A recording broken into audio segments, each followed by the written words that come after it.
Ms. Castor. Ms. Castor votes aye. Mr. Tonko. Mr. Tonko votes aye. Ms. Clark.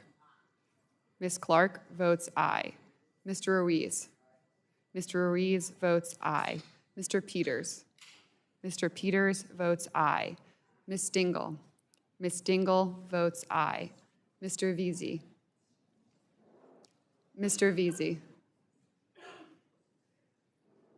Ms. Kelly. Ms. Kelly votes aye. Ms. Barragan. Ms. Barragan votes aye. Mr. Soto. Mr. Soto votes aye. Ms. Schreier. Ms. Schreier votes aye. Ms. Trahan. Ms. Trahan votes aye. Ms. Fletcher. Ms. Fletcher votes aye. Ms. Ocasio-Cortez. Ms. Ocasio-Cortez votes aye. Mr. Auchincloss. Mr. Auchincloss votes aye. Mr. Carter. Mr. Carter votes aye. Mr. Menendez. Mr. Menendez votes aye. Mr. Mullen. Mr. Mullen votes aye. Mr. Landman. Mr. Landsman votes aye. Ms. McCullum. Ms. McCullum votes aye. Chairman Guthrie. Chairman Guthrie votes no. Mr. Latta is not recorded. Mr. Latta votes no. Mr. Carter is not recorded. Mr. Carter votes no. Mr. Weber is not recorded. Mr. Weber votes no. Mr. Palmer is not recorded. Mr. Palmer votes no. Mr. Dunn votes no.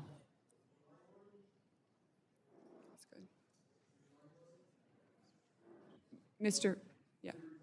Mr. Langworthy voted aye. Or voted no, sorry, voted no. Mr. Bilirakis votes no.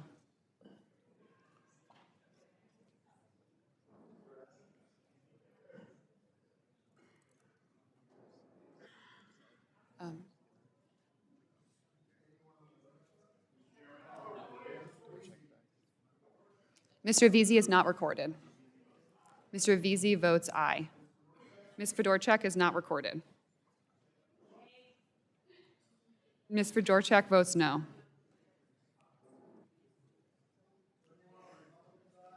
So you got 24 noes. Mr. Chairman, on that vote, there were 24 ayes and 29 noes. Amendment is not agreed to. What, Ms. Schreier? Dr. Schreier? What purpose is the gentlelady from Washington seek recognition? Mr. Chairman, I have an amendment at the desk. The clerk, do you have the amendment? Amendment 128. The clerk will report. Amendment offered by Ms. Schreier. At the end of the following section, requirements with respect to cost sharing for Without objection, the reading of the amendment is dispensed with, and the gentlelady is recognized for 5 minutes in support of the amendment. Thank you, Mr. Chairman. Republicans are here again trying to convince us that this bill, their so-called big, beautiful bill, will save the taxpayers money. But of course it won't, as we've already discussed multiple times over the past almost 24 hours. It will kick 13.7 million Americans off their insurance, and will use those savings to pay for a giant tax credit for billionaires. But there are ways we can help people who lose their insurance, and also those with private insurance who see their own costs rise because of this. And as someone with type 1 diabetes who relies on my health insurance to access affordable insulin, I would love to focus on that. As mentioned, we're gonna see healthcare costs increase dramatically for all of us if we boot 13.7 million people off their Medicaid insurance. Those kicked off Medicaid will still get care, of course, but they'll be sicker, they'll be treated in the emergency room, the care will be more complicated, more expensive, and since they can't pay for it, all of us will make up that difference. So our insurance rates are going to go up. Now, think about this in the narrow context of diabetes. I read part of this letter from an endocrinologist in Wenatchee, Washington, last night. She talks about how she worked as an endocrinologist before the Affordable Care Act and after. And what she saw after the Affordable Care Act was enacted is that she had many more new patients with type 1 diabetes just coming out of the woodworks. And these were not new diagnoses. They were just people who had been getting by for years by purchasing over-the-counter insulin, syringes, NPH, and regular, which is what I used back in the 1980s. They had just been getting by, and because they didn't have all the supplies they needed and the technology, they already had developed permanent complications of diabetes. So now with the Affordable Care Act, they finally had insurance for the first time in their adult lives, and she could get them on treatment with better insulins, newer insulins, insulin pumps, continuous glucose sensors. And then she talks also about how now she also diagnoses adult new type 1, people with type 1 diabetes, also most on Medicaid, and those patients are getting such great care because they can start right off with the newest insulins, the insulin pumps, the continuous glucose monitors, and this allows for optimal care. So of course I worry about them losing their care, but the bottom line for all of us is that insulin is still really expensive. So as we talk about saving money and using dollars effectively, we first need to think about the affordability of insulin, insulin pumps, glucose monitors, and how much that costs, so the upfront costs, versus having to pay for much more expensive treatment of complications later. And it's not just the medical costs, it's also that many people with these severe complications will not be able to work. My amendment is simple. It would cap the cost of insulin at $35 for those with private health insurance. We were so successful when we placed a cap on insulin prices for Medicare recipients a few years ago. I mean, it was life-changing and life-saving, and that is not an overstatement. So if my Republican colleagues are going to take healthcare away from millions of people and raise costs for the rest of us who are not on Medicaid, the least they can do is agree with us that we should lower the cost of insulin for everyday Americans. And I urge everyone, including my Republican colleagues, to vote yes on this amendment. I yield back. Thank you. The gentlelady yields back, and I will recognize myself. So while I do share some of my colleagues' concerns around the out-of-pocket costs for prescription drugs, a sweeping commercial market mandate's not the best pathway forward. That's why we've included a number of Medicaid and Medicare PBM reforms in this bill. These PBM policies will lower drug prices for patients and improve our Medicaid system, just like we've been focused on doing throughout the process. I will say that it's kind of interesting that this bill asks for a $35 out-of-pocket when it's been argued that paying $35 max out of cost for Medicaid for people in the expanded Medicaid is not, one of those two things aren't considered as equivalent. But anyway, I'll urge my colleagues to oppose this amendment, and I'll yield back. And just for clarification, it's $35 for people on private insurance who will see other costs go up.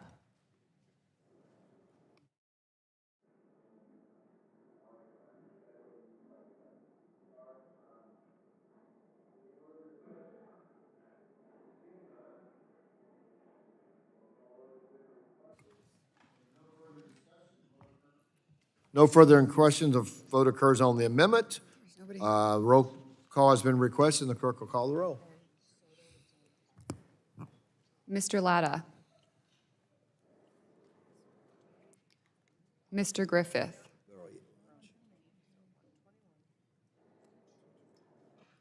Mr. Bilirakis.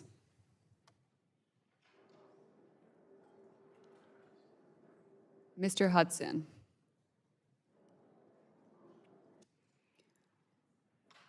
Mr. Carter. Mr. Palmer. Mr. Palmer votes no. Mr. Dunn. Mr. Crenshaw. Mr. Crenshaw votes no. Mr. Joyce. Mr. Joyce votes no. Mr. Weber. Mr. Weber votes no. Mr. Allen. Mr. Allen votes no. Mr. Balderson. Mr. Balderson votes no. Mr. Fulcher. Mr. Fulcher votes no. Mr. Pfluger. Ms. Harshbarger. Ms. Harshbarger votes no. Ms. Miller Meeks. Ms. Kamick. Ms. Kamick votes no. Mr. Olbernolte. Mr. Olbernolte votes no. Mr. James. Mr. James votes no. Mr. Bentz. Mr. Bentz votes no. Ms. Houchin. Ms. Houchin votes no. Mr. Fry. Mr. Fry votes no. Ms. Lee. Ms. Lee votes no. Mr. Langworthy. Mr. Langworthy votes no. Mr. Kane. Mr. Kane votes no. Mr. Ruley. Mr. Ruley votes no. Mr. Evans. Mr. Goldman. Mr. Goldman votes no. Ms. Fedorchak. Ms. Fedorchak votes no. Mr. Pallone. Mr. Pallone votes aye. Ms. DeGette. Ms. DeGette votes aye. Ms. Schakowsky. Ms. Schakowsky votes aye. Ms. Matsui. Ms. Matsui votes aye. Ms. Castor. Ms. Castor votes aye. Mr. Tonko. Ms. Clark. Mr. Ruiz. Mr. Ruiz votes aye. Mr. Peters. Mr. Peters votes aye. Ms. Dingle. Ms. Dingle votes aye. Mr. Veazey. Mr. Veazey votes aye. Ms. Kelly. Ms. Kelly votes aye. Ms. Barragon. Ms. Barragon votes aye. Mr. Soto. Mr. Soto votes aye. Ms. Schreier. Ms. Schreier votes aye. Ms. Trahan. Ms. Trahan votes aye. Ms. Fletcher. Ms. Fletcher votes aye. Ms. Ocasio-Cortez. Ms. Ocasio-Cortez votes aye. Mr. Auchincloss. Mr. Auchincloss votes aye. Mr. Carter. Mr. Carter votes aye. Mr. Menendez. Mr. Menendez votes aye. Mr. Mullen. Mr. Mullen votes aye. Mr. Landsman. Mr. Landsman votes aye. Ms. McCullen. Ms. McCullen votes aye. Chairman Guthrie. Chairman Guthrie votes no. How is Carter recorded? Mr. Carter is not recorded. Carter votes no. Mr. Carter votes no. Mr. Latta is not recorded. No. Mr. Latta votes no. Mr. Griffith votes no. Mr. Bilirakis votes no.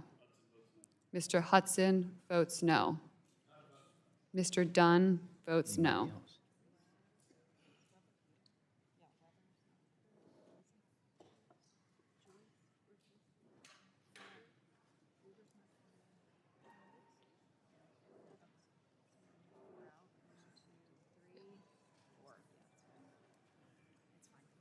You okay? The clerk will report the results. Mr. Chairman, on that vote, there were 22 ayes and 27 noes. The amendment is not agreed to. Are there further amendments?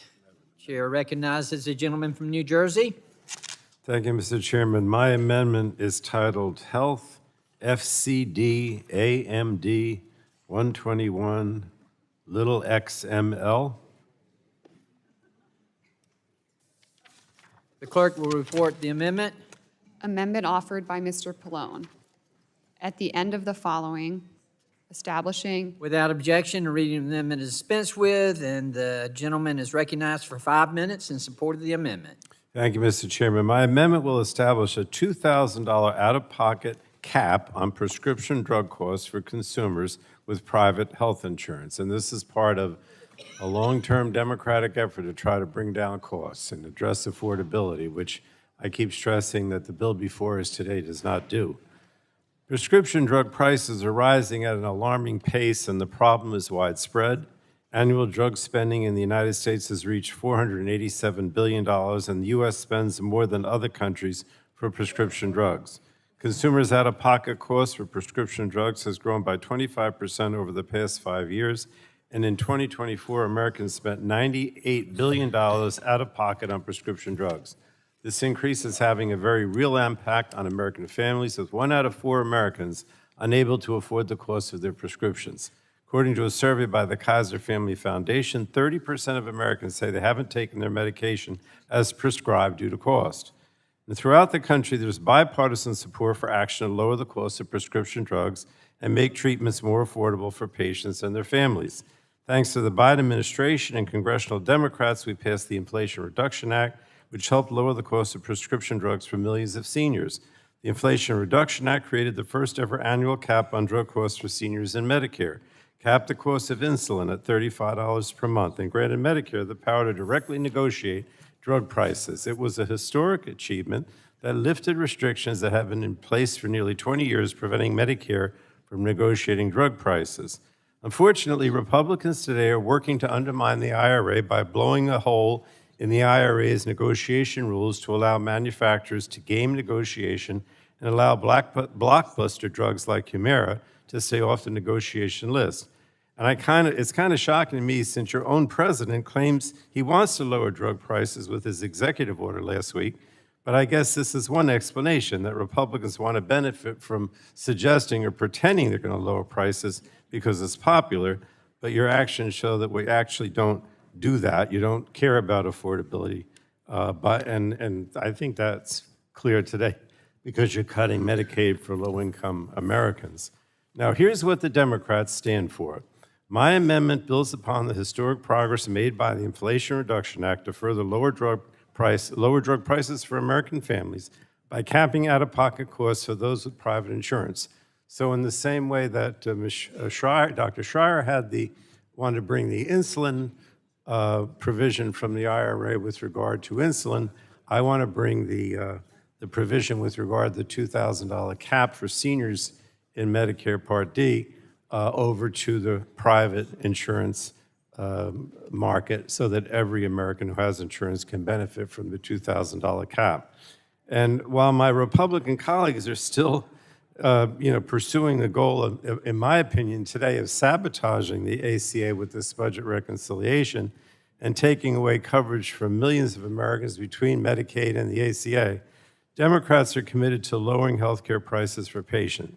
The Medicare $2,000 out-of-pocket cap has resulted in real savings for seniors, and we must expand this to all Americans with private market coverage, so Americans are not forced to forego life-saving medication. The vast majority of Republican and Democratic voters all agree that one of the most important healthcare issues is making prescription drugs affordable for those that need them. So if that's what you believe in, then you should vote for this amendment, and I urge all my colleagues on both sides of the aisle to support this amendment. And with that, it looks like the gentleman from Massachusetts would like my last minute. I yield to the gentleman. Thank you, Ranking Member. I just want to extend my appreciation for you introducing this, because it really is an opportunity for both parties, actually, to demonstrate to American families that we're willing to fight health insurance corporations to lower their out-of-pocket costs. Because I can tell you right now, the only institutions in America that don't like this are United Health Group, Cigna, Express Scripts, and CVS Caremark. Everybody else thinks this is a great idea, because everybody else understands that there is no moral hazard. There is no need for skin in the game when it comes to appropriately prescribed prescription drugs. When a doctor prescribes a drug to a patient, that patient needs it. They're not going to take more of it. They're not going to take less of it. They're going to take the appropriately prescribed amount of it. And so having an out-of-pocket cost to try to induce the patient to use less of it makes no sense. It's simply the insurance company trying to pass on the cost that they rightfully should bear, having been paid premiums every single month while that patient was healthy.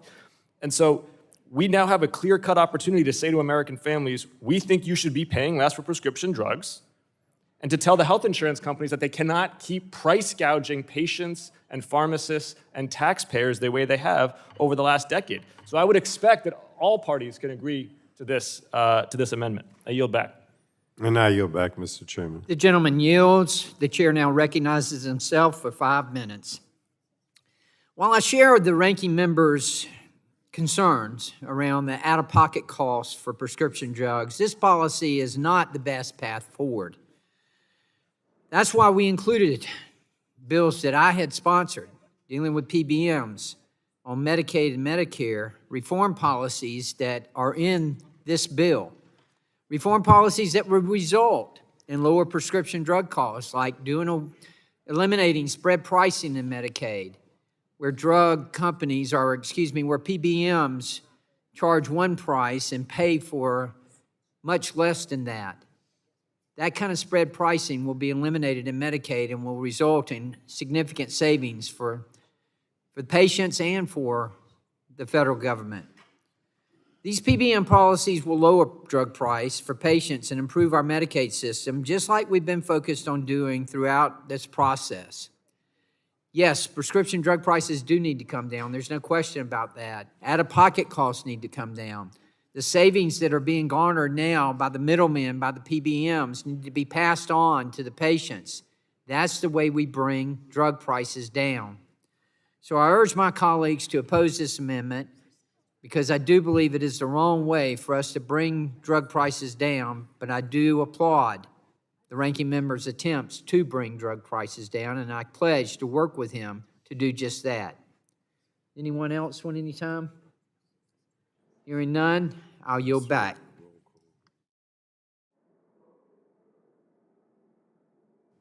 Are there any other members who want to speak on this bill? Hearing none. Okay. Hearing none, no further discussion. The vote occurs on the amendment. A recorded vote has been called for. The clerk will call the roll.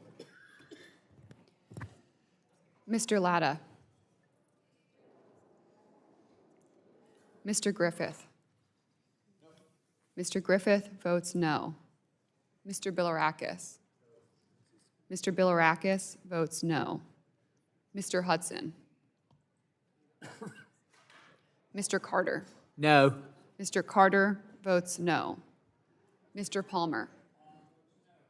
Mr. Palmer votes no. Mr. Dunn. Mr. Dunn votes no. Mr. Crenshaw. Mr. Crenshaw votes no. Mr. Joyce. Mr. Joyce votes no. Mr. Weber. Mr. Weber votes no. Mr. Allen. Mr. Allen votes no. Mr. Balderson. Mr. Balderson votes no. Mr. Fulcher. Mr. Pfluger. Mr. Pfluger votes no. Ms. Harshbarger. Ms. Harshbarger votes no. Ms. Miller-Meeks. Ms. Kamick. Ms. Kamick votes no. Mr. Obernolte. Mr. Obernolte votes no. Mr. James. Mr. James votes no. Mr. Benz. Mr. Benz votes no. Ms. Houchin. Ms. Houchin votes no. Mr. Fry. Mr. Fry votes no. Ms. Lee. Ms. Lee votes no. Mr. Langworthy. Mr. Langworthy votes no. Mr. Kane. Mr. Kane votes no. Mr. Ruley. Mr. Ruley votes no. Mr. Evans. Mr. Goldman. Mr. Goldman votes no. Ms. Fedorchak. Ms. Fedorchak votes no. Mr. Pallone. Mr. Pallone votes aye. Ms. DeGette. Ms. DeGette votes aye. Ms. Schakowsky. Ms. Schakowsky votes aye. Ms. Matsui. Aye. Ms. Matsui votes aye. Ms. Castor. Ms. Castor votes aye. Mr. Tonko. Aye. Mr. Tonko votes aye. Ms. Clark. Mr. Ruiz. Aye. Mr. Ruiz votes aye. Mr. Peters. Mr. Peters votes aye. Ms. Dingle. Ms. Dingle votes aye. Mr. Veazey. Aye. Mr. Veazey votes aye. Ms. Kelly. Ms. Kelly votes aye. Ms. Barragan. Ms. Barragan votes aye. Mr. Soto. Mr. Soto votes aye. Ms. Schreier. Ms. Schreier votes aye. Ms. Trahan. Ms. Trahan votes aye. Ms. Fletcher. Ms. Fletcher votes aye. Ms. Ocasio-Cortez. Ms. Ocasio-Cortez votes aye. Mr. Auchincloss. Mr. Auchincloss votes aye. Mr. Carter. Mr. Carter votes aye. Mr. Menendez. Mr. Menendez votes aye. Mr. Mullen. Mr. Mullen votes aye. Mr. Landsman. Mr. Landsman votes aye. Ms. McCullen.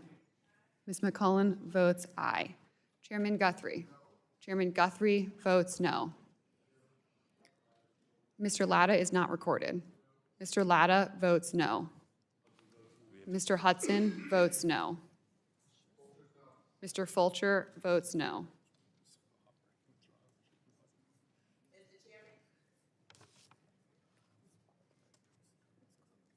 Ms. Clark is not recorded. I'm sorry, where? I can't see. Ms. Clark votes aye. I'm sorry, let me see. I don't think so.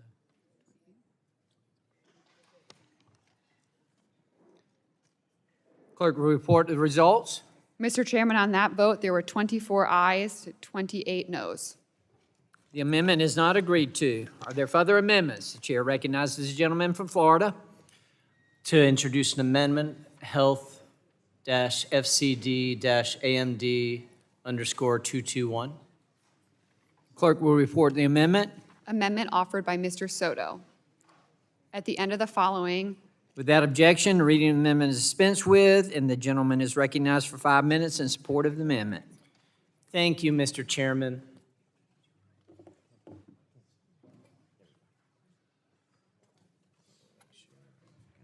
Perfect. You know, members, in 2022, in the Inflation Reduction Act, we were able to pass the ACA Enhancement Act, creating the premium tax credit. This made Obamacare more affordable to middle-class families, and we saw enrollment surge. 4.6 million Floridians get their health care through the Obamacare exchange. We have the largest exchange in the nation, primarily because we have a lot of people who work for small and mid-sized businesses that find it more economically efficient for them to get their health care on the exchange. In Florida's 9th congressional district, we have the second most enrollment in the nation. In fact, all 5 of the top Obamacare enrollment districts are all in Florida, including 4 in South Florida. But coming up at the end of the year, this premium tax credit will lapse. And what that can mean is real increases in people's health insurance bills. Looking at the Kaiser Family Foundation, a couple in my district in their early 60s making about $100,000. Right now, they pay $8,500 a year with the premium tax credit for a silver plan. But without it, that'll go up to $18,000 a year, a nearly $10,000 increase. Take a median couple in my district making $78,000 a year with 2 kids. Their silver plan right now costs them $3,120. But without it, without the premium tax credit, it would go up to $20,000. We don't need to have a huge bill come due to so many of our constituents who are on Obamacare and who are getting private insurance through this public exchange. Now, I know this reconciliation package is the primary vehicle where this premium tax credit extension can happen. I recognize Ways and Means already had a vote on this, and it may be more proper in their committee, but I want to make sure we at least we're able to talk about it in this committee since it means so much to my constituents and so many others. And with that, I withdraw the amendment. Gentleman withdraws the amendment. Are there any other amendments? Chair recognizes the gentlelady from New York. Thank you, Mr. Chairman. I have an amendment at the desk labeled AMD 220. Clerk will report the amendment. Amendment offered by Ms. Ocasio-Cortez. At the end of the following section, Without objection, reading of the amendment is dispensed, and the gentlelady is recognized for 5 minutes in support of her amendment. Thank you, Mr. Chair. You know, for months, we have been hearing the Republican majority talk about addressing waste, fraud, and abuse in our healthcare systems and in government systems writ large. One of the things I have found interesting in the discussions around waste, fraud, and abuse is that it curiously omits corporate waste, corporate fraud, corporate profiteering, and corporate abuse of public tax dollars all the time. And whether it's the failed audits of the Pentagon that get glossed over, whether it is the immense, and we've seen this, in plenty of oversight hearings on a bipartisan basis, defense contractors that are defrauding the public dime. But we have this in the healthcare space as well, particularly in the form of Medicare Advantage and what happens within Medicare Advantage. As many people know, Medicare itself is a health insurance program run by the federal government that covers people over the age of 65 and some people with disabilities. But Medicare Advantage is not the same thing as Medicare. Medicare Advantage is for-profit insurance. Medicare is public insurance. And listen, Medicare Advantage plans can be popular at first. These insurance companies will make the health insurance plans look good because up front, when you're healthy and don't need to go to the doctor, it looks like you save a few bucks compared to Medicare. But then when you get sick, that's when the sky falls down. That's when costs skyrocket. And when you really need care, you either can't get it in Medicare Advantage or you have to pay so much more out of your own pocket on a program that's ostensibly supposed to be done with public dollars. And these Medicare Advantage programs, the reason this unfolds in this way is because they are run by for-profit insurance companies. Companies like Cigna, Humana, and United Healthcare.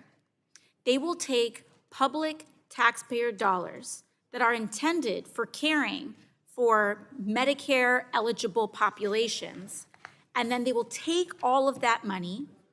They will make people look sicker than they are because there's an incentive to what is known as upcode, and then they pocket the difference because they will deny people the care that they need. Traditional Medicare, real Medicare, pays doctors and hospitals directly for the medical services they provide. Medicare Advantage is a middleman that denies people care, then upcodes them to make them to look sicker, and then they pocket all of that public money, they pocket the difference in their own profit to pay their CEOs and to yield shareholder profit. And then when people actually do need more care, private insurance companies under Medicare Advantage don't want to pay for it. And all of this adds up to private insurance companies under Medicare Advantage taking somewhere between $80 billion and $140 billion per year from the federal government that they then pocket in their own profits. That's a lot of your waste, fraud, and abuse margin right there. $80 to $140 billion per year. So my amendment today is a fusion of several Republican and Democratic-supported pieces of legislation. Today, I would like Representative Ruiz and myself are offering up the bipartisan No Upcode Act, originally presented by the Senate Health Committee Chair, Senator Cassidy of Louisiana, as an amendment to this bill.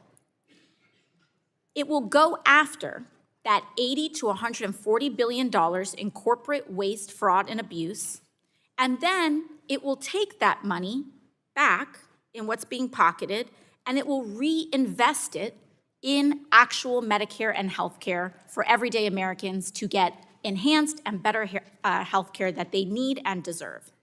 It will save American taxpayers an estimated $124 billion over 10 years. It is fiscally responsible. Those savings, instead of going to tax breaks for billionaires and corporations, will then be reinvested in Medicare. This reinvestment in funds, which is from a bipartisan policy championed by my colleagues Representative Ruiz. In fact, we have a Republican representative who is also a co-sponsor on that bill, will ensure doctors are receiving adequate payment for the life-saving services that they provide, that our seniors and people with disabilities get the care that they need, and that profiteering companies no longer are getting away with this loophole. So I hope we can all agree on that. And I yield back. Gentlelady yields. The chair now recognizes himself for 5 minutes. I rise in opposition to the amendment. While I recognize the spirit of the amendment and agree that we need to more closely examine the Medicare Advantage program, these policies would make structural changes to the Medicare Advantage program that warrant further discussion outside the scope of this markup. We're also fixing the broken Medicare physician fee schedule in the underlying bill, which is one of the most historic investments in the fee schedule in recent history. While I appreciate my Democratic colleagues' commitment to our physicians and seniors in Medicare, we should work together on these issues beyond reconciliation. And I urge my colleagues to therefore vote no on this amendment. Any other members looking to be recognized? Here. I'll yield back. Recognize the gentleman from California. Thank you, Mr. Chairman, and thank you, Representative Ocasio-Cortez, for bringing attention to this important issue and for your work to strengthen our nation's healthcare system, especially when so many here are trying to weaken it. My Republican colleagues keep talking about wanting to go after waste, fraud, and abuse, but so far all they seem interested in is going after working families' healthcare coverage. If you want to go after real fraud, there are appropriate channels to do so, and the appropriate channels does not include harming patients so that you can pay for tax cuts for the wealthy. As Ms. Ocasio-Cortez explained, this amendment would rein in real fraud in the healthcare system by cracking down on upcoding in Medicare Advantage. And instead of using the savings it would generate for the program to enrich a handful of billionaires and millionaires, this amendment would require that those savings are reinvested back into healthcare, into strengthening Medicare for patients and providers. Specifically, the savings will be reinvested to increase physician reimbursement in Medicare to address a pressing patient access issue. This is from my bipartisan bill, the Strengthening Medicare for Patients and Providers Act, which ties physician reimbursements to the medical inflation rate, or the MEI, fully at 100%. For years, physicians have been experiencing cuts to their Medicare reimbursements, even while other Medicare providers have experienced increases for inflation. From 2001 to 2023, inflation-adjusted payments for physicians declined by 26%, even amid the rising costs of running a medical practice. The physician fee schedule is broken, and this has led some physicians to struggle to keep their practice doors open and turn away new Medicare patients. This needs to be resolved to ensure access to care. This amendment, tying reimbursements fully to inflation, would enable physicians to keep up with the rising costs of practicing medicine by tying the Medicare physician payment rate to the full Medicare Economic Index. The quote-unquote doc fix in the underlying bill is suboptimal. It is not a doc fix. It ties the first year to 75% of Medicaid, and then the subsequent years, only 10% of the MEI. 75% to the MEI. And so this is woefully underfunding the needs to address inflation. So we can't afford for more practices to close their doors or to take fewer Medicare patients because they can't afford to treat them. The Medicare physician fee schedule needs a permanent fix, not this temporary short-changed fix, which the Medicare provision in the reconciliation bill does not provide. So we can all agree that we need to strengthen the healthcare system, not weaken it.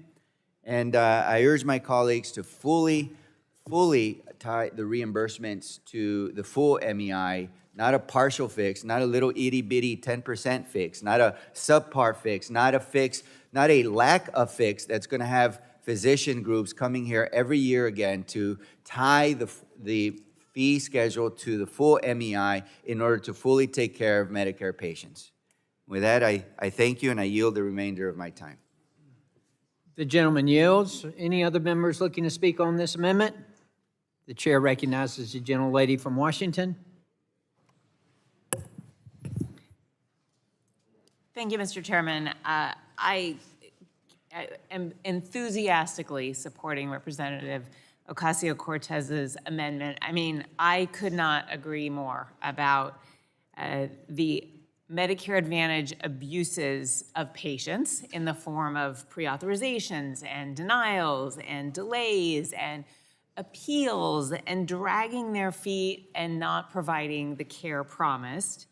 And then there's the abuses of the federal government, which is the abuse of taxpayers, by padding the diagnoses for patients in order to make them look sicker, in order to be able to get more money from the federal government. I mean, they're taking more and they're paying less, and that is abuse and requires oversight. I will tell you that the doctors from both parties have met and talked about this. We're all outraged. We all want oversight hearings, and so I hope our committee can pursue that.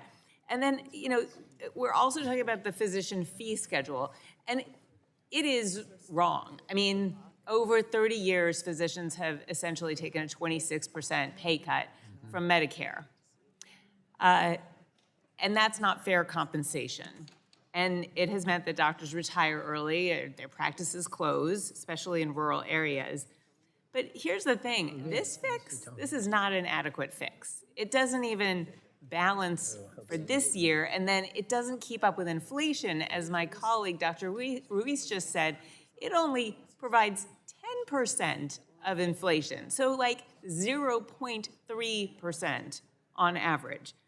That's peanuts. Okay, let's add to that that when patients lose Medicaid, that means that those physicians are losing patients whose insurance pays.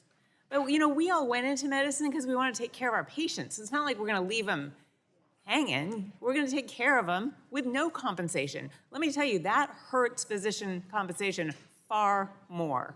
And here we are in a committee hearing that wants to take Medicaid away from 13.7 million Americans. So I just want to say that to me, as a physician, it is unthinkable that you would try to put a really inadequate fix on the Medicare reimbursement rates for physicians and have that be on the backs of our most vulnerable patients. It doesn't make sense. I would call it morally bankrupt, and we should all support this amendment, and we should all support aggressive oversight of the abuses of Medicare Advantage. Thank you, and I yield back. The gentlelady yields back. Are there any other members wanting to be recognized or speak on this amendment? Hearing none, the vote occurs on the amendment. A recorded vote has been requested. The clerk will call the roll. Mr. Latta. Mr. Latta votes no. Mr. Griffith. Mr. Griffith votes no. Mr. Bilirakis. Mr. Hudson. Mr. Hudson votes no. Mr. Carter. No. Mr. Carter votes no. Mr. Palmer. Mr. Palmer votes no. Mr. Dunn. Mr. Dunn votes no. Mr. Crenshaw. Mr. Crenshaw votes no. Mr. Joyce. Mr. Weber. Mr. Weber votes no. Mr. Allen. Mr. Balderson. Mr. Balderson votes no. Mr. Fulcher. Mr. Fulcher votes no. Mr. Pfluger. Mr. Pfluger votes no. Ms. Harshbarger. Ms. Harshbarger votes no. Ms. Miller-Meeks. Ms. Kamick. Ms. Kamick votes no. Mr. Obernolte. Mr. Obernolte votes no. Mr. James. Mr. James votes no. Mr. Bentz. Mr. Bentz votes no. Ms. Houchin. Ms. Houchin votes no. Mr. Fry. Mr. Fry votes no. Ms. Lee. Ms. Lee votes no. Mr. Langworthy. Mr. Langworthy votes no. Mr. Woolley. Mr. Woolley votes no. Mr. Kane. Mr. Kane votes no. Mr. Evans. Mr. Evans votes no. Mr. Goldman. Mr. Goldman votes no. Ms. Fedorchak. Ms. Fedorchak votes no. Mr. Pallone. Aye. Mr. Pallone votes aye. Ms. DeGette. Ms. DeGette votes aye. Ms. Schakowsky. Ms. Schakowsky votes aye. Ms. Matsui. Ms. Matsui votes aye. Ms. Castor. Ms. Castor votes aye. Mr. Tonko. Aye. Mr. Tonko votes aye. Ms. Clark. Aye. Ms. Clark votes aye. Mr. Ruiz. Aye. Mr. Ruiz votes aye. Mr. Peters. Mr. Peters votes aye. Ms. Dingle. Ms. Dingle votes aye. Mr. Veazey. Mr. Veazey. Mr. Veazey votes aye. Ms. Kelly. Ms. Kelly votes aye. Ms. Barragon. Ms. Barragon votes aye. Mr. Soto. Mr. Soto votes aye. Ms. Schreier. Ms. Schreier votes aye. Ms. Trahan. Ms. Trahan votes aye. Ms. Fletcher. Ms. Fletcher votes aye. Ms. Ocasio-Cortez. Ms. Ocasio-Cortez votes aye. Mr. Auchincloss. Mr. Auchincloss votes aye. Mr. Carter. Mr. Carter votes aye. Mr. Menendez. Mr. Menendez votes aye. Mr. Mullen. Mr. Mullen votes aye. Mr. Landsman. Mr. Landsman votes aye. Ms. McClellan. Ms. McClellan votes aye. Chairman Guthrie. Chairman Guthrie votes no. Bilirakis. Mr. Bilirakis is not recorded. Mr. Bilirakis votes no. Allen? How about Mr. Allen of Georgia? Mr. Allen is not recorded. Mr. Allen votes no. Anyone else on the Republican side seeking recognition? Seeing none. Any member of the Democrat side? The lady from New York, the gentlelady from New York, how's she recorded? Oh, sorry, I thought we were talking about. Oh, for amendment, okay, that'll be right next. All right, seeing none, the clerk will report. Mr. Chairman, on that vote, there were 24 ayes and 28 noes. The amendment is not agreed to. Are there any other amendments? It looks like we have one from the gentlelady from New York. Gentlelady's recognized. Oh, excuse me. For what purpose, gentlelady from New York seek recognition? I have an amendment at the desk labeled AMD 085. The clerk will report. Amendment offered by Ms. Ocasio-Cortez. In section 44121, Without objection, the reading of the amendment is dispensed with, and the gentlelady from New York is recognized for 5 minutes in support of the amendment. Thank you, Mr. Chair. I think continuing on the theme of corporate profiteering that we have going on here, I want to address some of the very concerning cuts and gutting of nursing home safety provisions in order to pay for these further tax cuts. Because across the country, for-profit and private equity-owned nursing homes are operating with skeleton crews and dramatically reducing quality of care for people who are in nursing homes in order to, again, pocket the difference. Staff in nursing homes often have to care for 30 residents at a time on their own. And it's not because nursing homes don't have the money. Nursing homes receive tens of billions of taxpayer dollars each year, and instead of investing in higher worker pay and better care, they often take that money and pocket the difference. There are cases of nursing home residents laying soiled in their beds for hours, being drugged or physically restrained, and suffering from pressure sores and falls because there are not enough staff to care for them. Many of these nursing homes just pay workers poverty wages, and they subject them to dangerous working conditions. Now, the nursing home industry will tell you that requiring a minimum number of nurses is too costly and that it's too burdensome. But what they are not telling you is how nursing homes funnel billions of dollars meant for patient care through other companies that they own. They are funneling right now $11 billion annually, to be exact. And they do this to make it look like they are less profitable than they really are, so that they can tell legislators like us that they don't have the money to hire more staff or pay them more or provide better care. And there doesn't appear to be much federal scrutiny over this.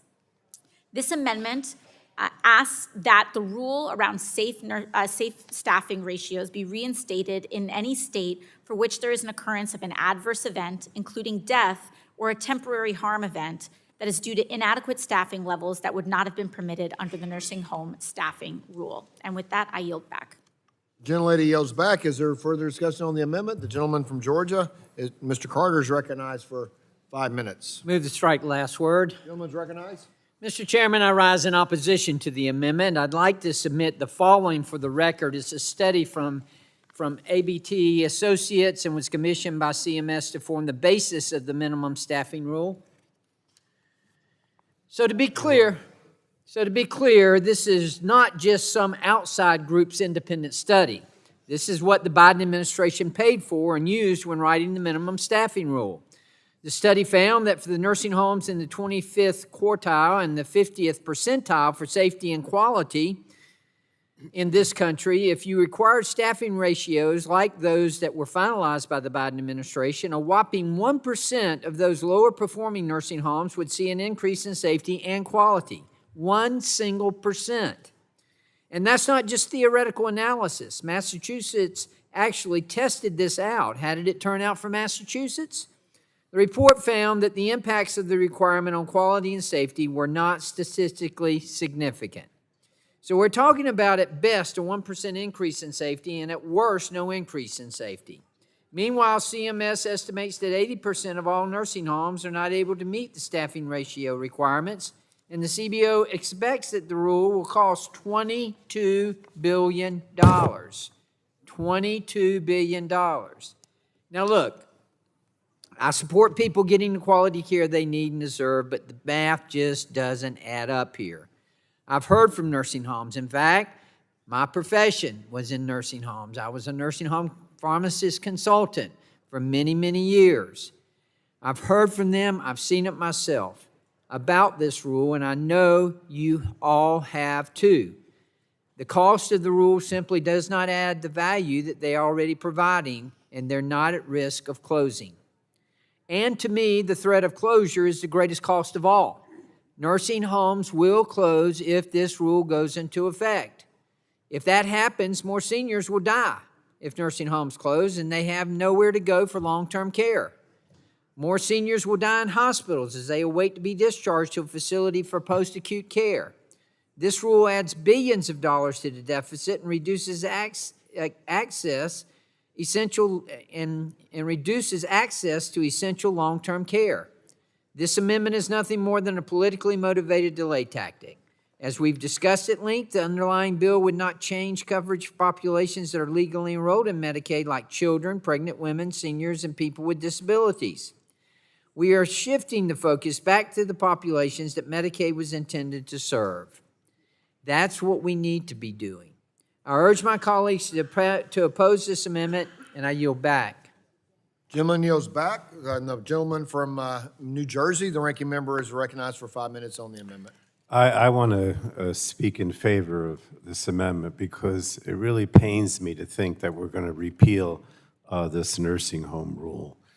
First of all, the bottom line is, look, nursing homes have made a lot of major strides.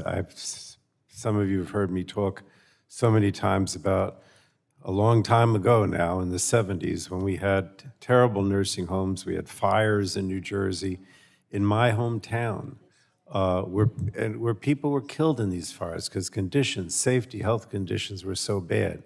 And I would suggest to you that the nursing homes have come a long way since then. But the bottom line is many states, including my state, have looked into the issue of staffing. And we realize that if you don't have adequate staffing for nurses and even for home health aides, although I don't think this rule covers it, it's just nurses, then you really run the risk of bad treatment, unhealthy situations, and it's unsafe. It's unsafe, it's unhealthy, whatever, unless you have an adequate staffing ratio. And what really bothers me, and I've said it before today, is that, here you have a situation where people are going to be kicked off Medicaid, millions. They're not going to be able, many of them, to go on and get coverage under the ACA. They're going to pay more, in many cases, to go see a doctor, $35, whatever. And at the same time, now you're going to say that the quality of services go down. It's going to be bad enough because if states can't can't get Medicaid, have all these people kicked off Medicaid, they're going to have less money, a lot of uncompensated care. Some may just, they may just raise premiums for people, but in other cases, they're just going to drop services or the quality of services are going to go down. But this is the worst example of it because you're literally saying, we're going to get rid of this nurse staffing ratio. And I think you're saving like $22 billion over 10 years as part of this, or the life of this reconciliation. And that's why you're doing it. You're not doing it because you think that this is going to help nursing homes. I mean, you may think it does, but I think it's not accurate.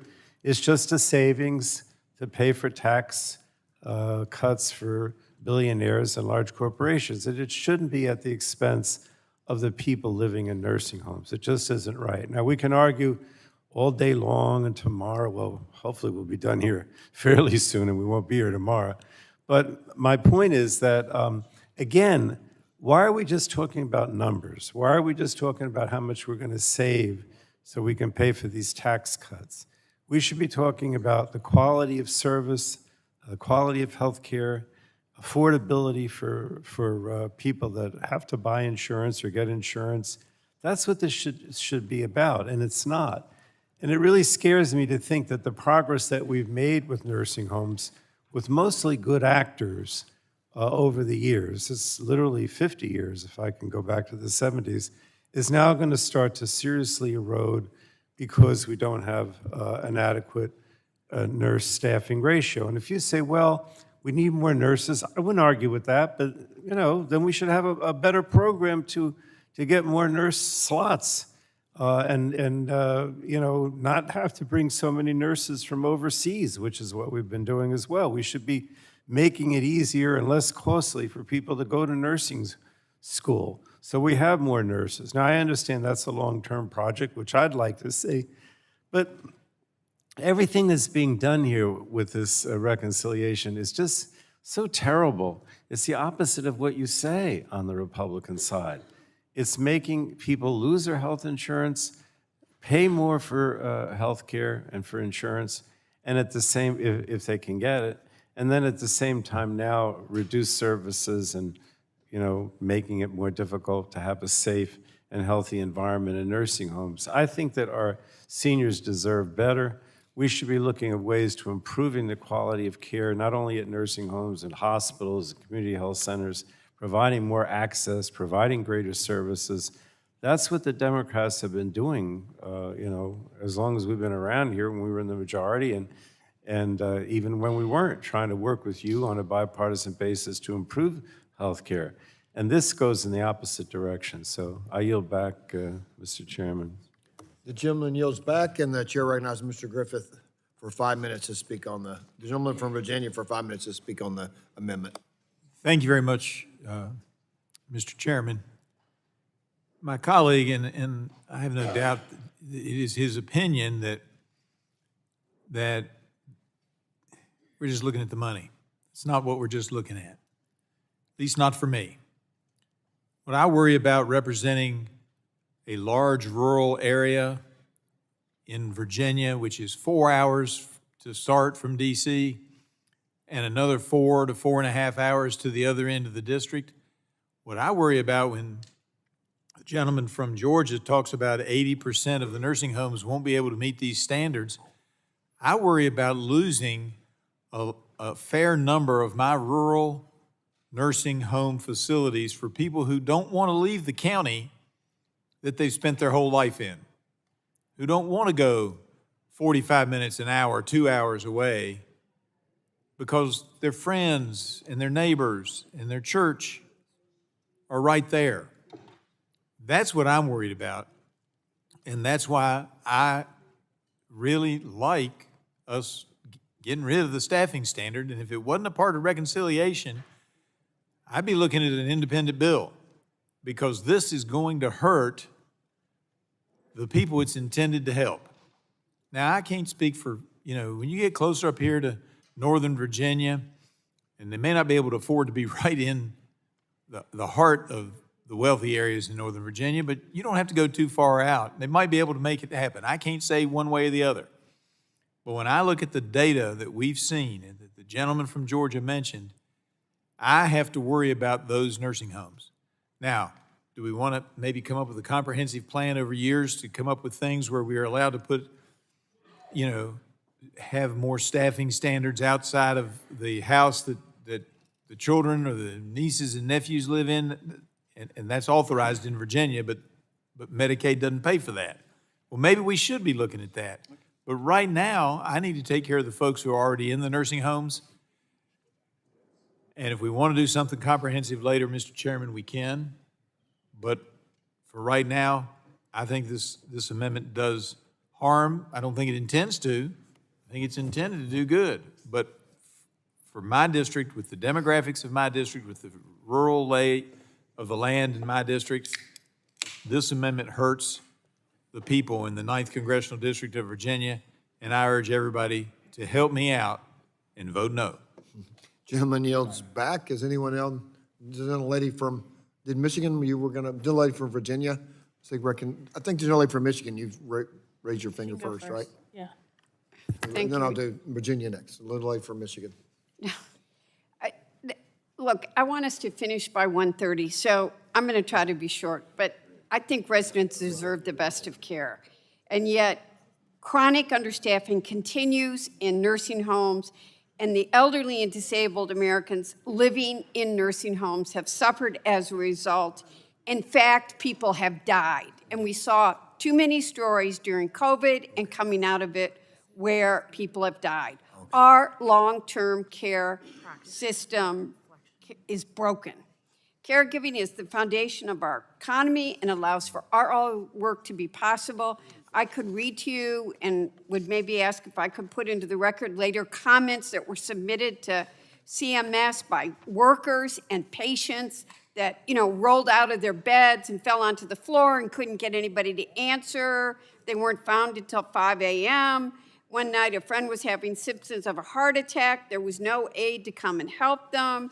A nursing aide talked about, I'm a shower aide, and there's only 2 of us against 95 residents. Hey, we need to do something. Seniors deserve to live with dignity and respect. We have a nursing home, a caregiving crisis. My next amendment is also going to talk about that. And I think that we need to be thinking about how we protect seniors in our country. This is a 10-year savings, and how many people are going to die during those 10 years. So we got to work to get more caregivers, we've got to work to get more people in there, and we've got to address the problem. With that, I'll yield back. Gentlelady yields back. The gentleman from, is there anybody on the Republican side? The gentlelady from Virginia is recognized for 5 minutes. Thank you, Mr. Chair. I just want to bring back the faces of some of the people that are impacted by the lack of sufficient staffing in rehab facilities, long-term care facilities, nursing home facilities, and we've got to do something about it, not 10 years from now, because people are dying. You've heard story after story after story of Medicaid recipients here who want to care for family members at home and are struggling to do that. And again, I remind you, the exploding cost of Medicaid is because of long-term care and seniors who are going to end up in long-term care or rehab, or the disabled who are in these facilities. But this is what happens when you don't have sufficient staffing. Eddie Bernice Johnson, who was a member of the Science Committee last year, I was so proud to sit across from a portrait of her as the first Black woman to chair that committee, did not die because she had spinal surgery. She died because she sat in her own urine for God knows how long, got an infection, and the infection killed her.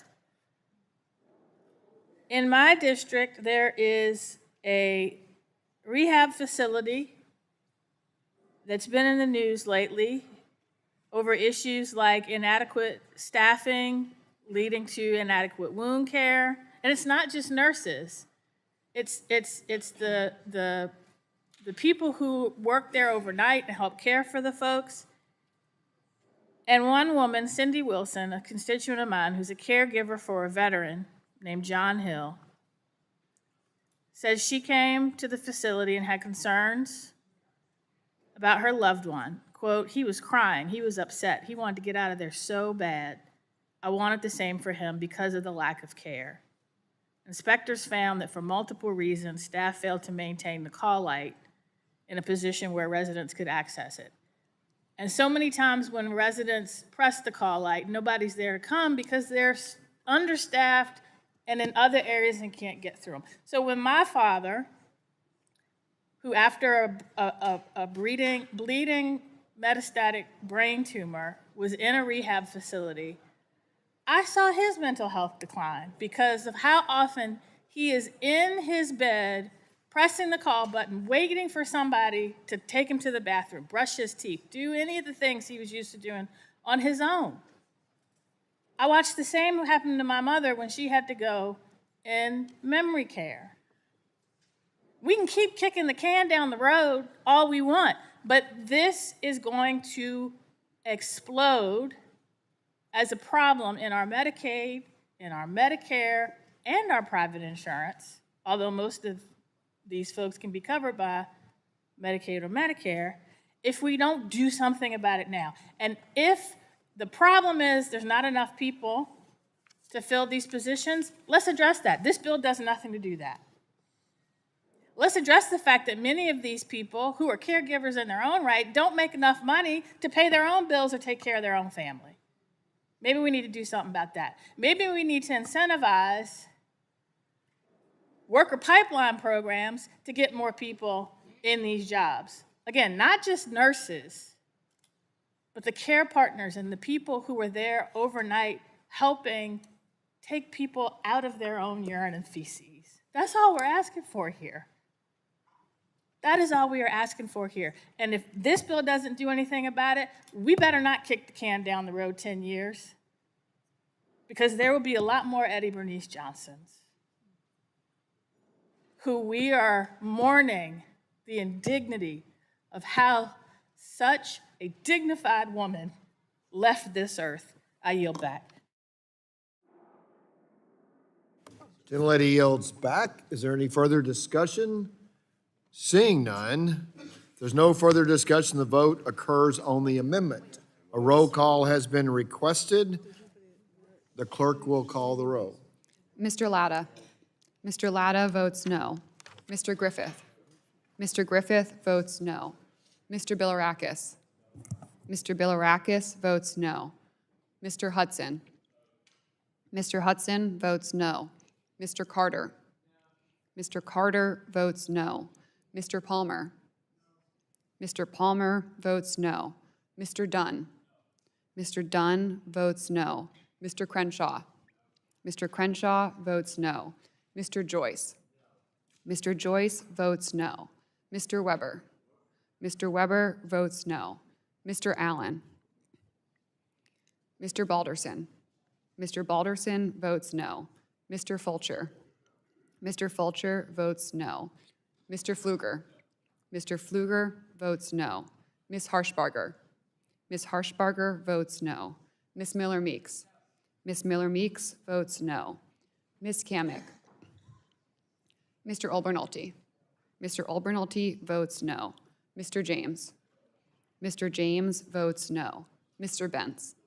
Mr. Bentz votes no. Ms. Houchin. Ms. Houchin votes no. Mr. Fry. Mr. Fry votes no. Ms. Lee. Ms. Lee votes no. Mr. Langworthy. Mr. Langworthy votes no. Mr. Kane. Mr. Kane votes no. Mr. Ruley. Mr. Ruley votes no. Mr. Evans. Mr. Evans votes no. Mr. Goldman. Mr. Goldman votes no. Ms. Fedorchak. Ms. Fedorchak votes no. Mr. Pallone. Mr. Pallone votes aye. Ms. DeGette. Ms. DeGette votes aye. Ms. Schakowsky. Ms. Schakowsky votes aye. Ms. Matsui. Ms. Matsui votes aye. Ms. Castor. Ms. Castor votes aye. Mr. Tonko. Aye. Mr. Tonko votes aye. Ms. Clark. Ms. Clark votes aye. Mr. Ruiz. Mr. Ruiz votes aye. Mr. Peters. Mr. Peters votes aye. Ms. Dingle. Ms. Dingle votes aye. Mr. Veazey. Mr. Veazey votes aye. Ms. Kelly. Ms. Barragan. Ms. Barragan votes aye. Mr. Soto. Mr. Soto votes aye. Ms. Schreier. Ms. Schreier votes aye. Ms. Trahan. Ms. Trahan votes aye. Ms. Fletcher. Ms. Fletcher votes aye. Ms. Ocasio-Cortez. Ms. Ocasio-Cortez votes aye. Mr. Auchincloss. Mr. Auchincloss votes aye. Mr. Carter. Mr. Carter votes aye. Mr. Menendez. Mr. Menendez votes aye. Mr. Mullen. Mr. Mullen votes aye. Mr. Landsman. Mr. Landsman votes aye. Ms. McClellan. Ms. McClellan votes aye. Chairman Guthrie. Chairman Guthrie votes no. Mr. Allen is not recorded. Mr. Allen votes no.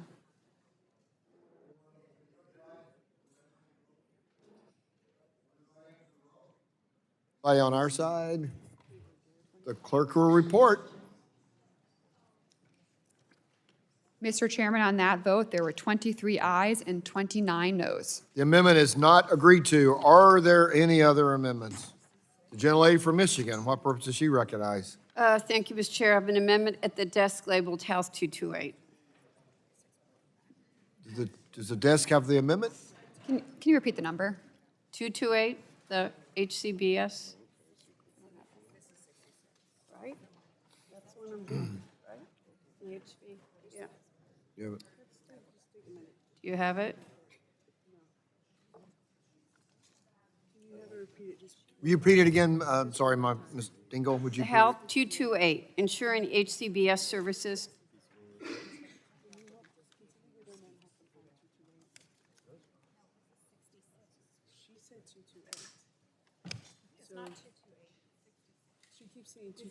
We got the right number? 66, Oh, they I'm sorry. changed the number, sorry. Okay. Route 66? That doesn't go through Detroit? I'm sorry, my what they mic's tell on, me. I apologize. Amendment offered by Ms. Dingle. At the end of the The clerk will following, report. amendment offered by Ms. Dingle. At the end of the following new section, Without objection, the reading of the amendment is dispensed with, and the gentlelady from Michigan is recognized for 5 minutes in support of the amendment. Thank you, Mr. Chairman.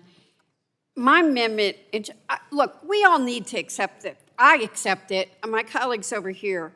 Long-term care is broken in this country, and you don't understand it until somebody you love is in it. And we are luckier than 99 9/10 of the people in this country, and when we can't make a broken, fractured system work, you know we got a problem. My amendment assures that home and community-based services would not be cut or reduced under current laws. This amendment matters because with the impending cut and changes we are seeing, we have to ensure that the law the Republicans are offering isn't going to make any patient's lives worse. This is an issue I've been fighting for since I first got myself into the long-term care system, taking care of a man that I loved, and I was lucky enough to be able to keep him at home, that he was able to stay at home and function and be there and get the support he wants. We know that the majority of elderly people and individuals with disabilities would prefer to receive care in their homes, where they can maintain an independent life and remain engaged in their communities. No one should have to sit for years on a waiting list to get the care that they deserve, and caregivers shouldn't have to live in poverty to do their critical work. In the past reconciliation bill, I fought to strengthen long-term care for nearly 1 million Americans on the HCB waiting list. You know, and the fact of the matter is, home care is cheaper than long-term care in an institution. We need to prioritize robust investments to improve our broken care system by clearing waiting lists, ensuring more people can access home care, strengthening wages, and giving support to home care workers. I had one home care worker that was working several jobs at the same time, working 7 days a week, and was still below the poverty line, and I paid a decent wage. My amendment would not impose stricter eligibility standards, methodologies, or procedures for HCBS programs and services than are in place, and preserve covered HCBS, including the services themselves and the amount and duration. Finally, it would also maintain HCBS provider payments at a rate no less than those in place as of April 1, 2025. Thank you, Mr. Chair, and I yield back. Gentlelady yields back. The gentleman from Georgia seeks recognition to speak on the, he's recognized for 5 minutes to speak on the amendment. Asked to strike last word. Mr. Chairman, I appreciate my colleagues' interest in home and community-based services. Access to care for Medicaid beneficiaries like home and community-based services is linked to the cost of the program. This isn't just theoretical. HCBS services are optional for states to provide, so when waste, fraud, and abuse crowd out spending, our most vulnerable suffer. It's been kind of the theme of what we've been trying to say here. We're trying to save money through waste, fraud, and abuse so that we can save Medicaid, so that we can sustain it, so that we can stabilize it for future generations, for the most vulnerable in our society. So when waste, fraud, and abuse crowd out spending, our most vulnerable suffer. Our policies focus on reducing fraud and removing ineligible beneficiaries, ensuring able-bodied adults are engaging with their community, and ending coverage for people who do not, or who are in this country illegally. We have also been focused on restoring the integrity of federal state Medicaid financing through reform to provider taxes and directed payments. But we do this in a way that grandfathers in these changes. These aren't cuts to benefits or funding. By strengthening and sustaining the Medicaid program in these ways, states can devote more resources to home and community-based services in our nation's most vulnerable populations. Again, this is what we're trying to achieve here, to stabilize this, to secure it, to save it. And that's why I oppose this amendment, and I yield back. Gentleman yields back. Is there anybody seeking to serve? The gentleman from Louisiana is recognized to speak on the amendment. Thank you, Mr. Chairman. I move to strike the last word. I'm sorry. I want to thank my colleagues for offering this very, very important amendment. Under Republicans' budget reconciliation bill, this committee is being forced to make cuts to Medicaid that will hurt millions of children and adults with disabilities who rely on Medicaid's home and community-based services program. Republicans say these cuts won't impact people with disabilities, but that's exactly what they're doing. There's no way to protect people with disabilities from hundreds of billions of dollars in cuts to Medicaid. On over half of Medicaid spending goes toward people who are eligible for Medicaid because of old age or disability. In fact, people with Medicaid have disabilities qualify because of eligibility pathways like Medicaid expansion is established by the Affordable Care Act, not through disability pathways. Yet Republicans on the committee are falsely referring to this eligibility group as able-bodied, while spewing false narratives about fraud, waste, and abuse. Medicaid is the reason that people with disabilities can have access to home and community-based services that allow them to live in their homes and communities with the support they need, including bathing, medication management, and food preparation. In Louisiana, in my state, over 11,400 people are on the waiting list for Medicaid home and community-based services. Under this proposal, that number will continue to grow. Home and community-based services are exactly the type of services that no other payer typically covers and will be cut if Republicans gut Medicaid funding. Let's be clear. Let's be clear about this. These are people's lives. Mr. Chairman, I want to remind you that we were joined yesterday and again joined today. We have Connor and Katie here with us. Coy and Cooper hopefully are getting some rest, but we know that Connor's a trooper and Katie's a trooper, and we thank you for your courage. We will continue to fight for you and so many others that are similarly situated because we believe in you. And just know this, while Connor may not be able to fight for himself, he's got a fighting mom and a fighting dad and a fighting brother and a fighting members of Congress, at least on this side of the aisle. Hopefully we'll get more on the other side of the aisle to recognize that these cuts have faces and they matter. I yield back. Thank you. The gentleman yields back. And the committee welcomes our guests today. So that, is there anybody seeking further recognition? Is anybody seeking recognition on the bill? Standing on the Republican side, Mr. Pallone, the gentleman from New Jersey, the ranking member, is recognized for 5 minutes on the bill. I just want to also indicate my support for this. I know that Ms. Dingell, or the gentlewoman from Michigan, I guess I should say, has been working on home-based care or home-based services for a long time, as well as trying to find solutions for long-term care, so that it's not, you don't have to spend down, and, there's so many problems with being able to pay for nursing homes, the way it works where you have Medicare coverage and then you go on Medicaid after a month or so.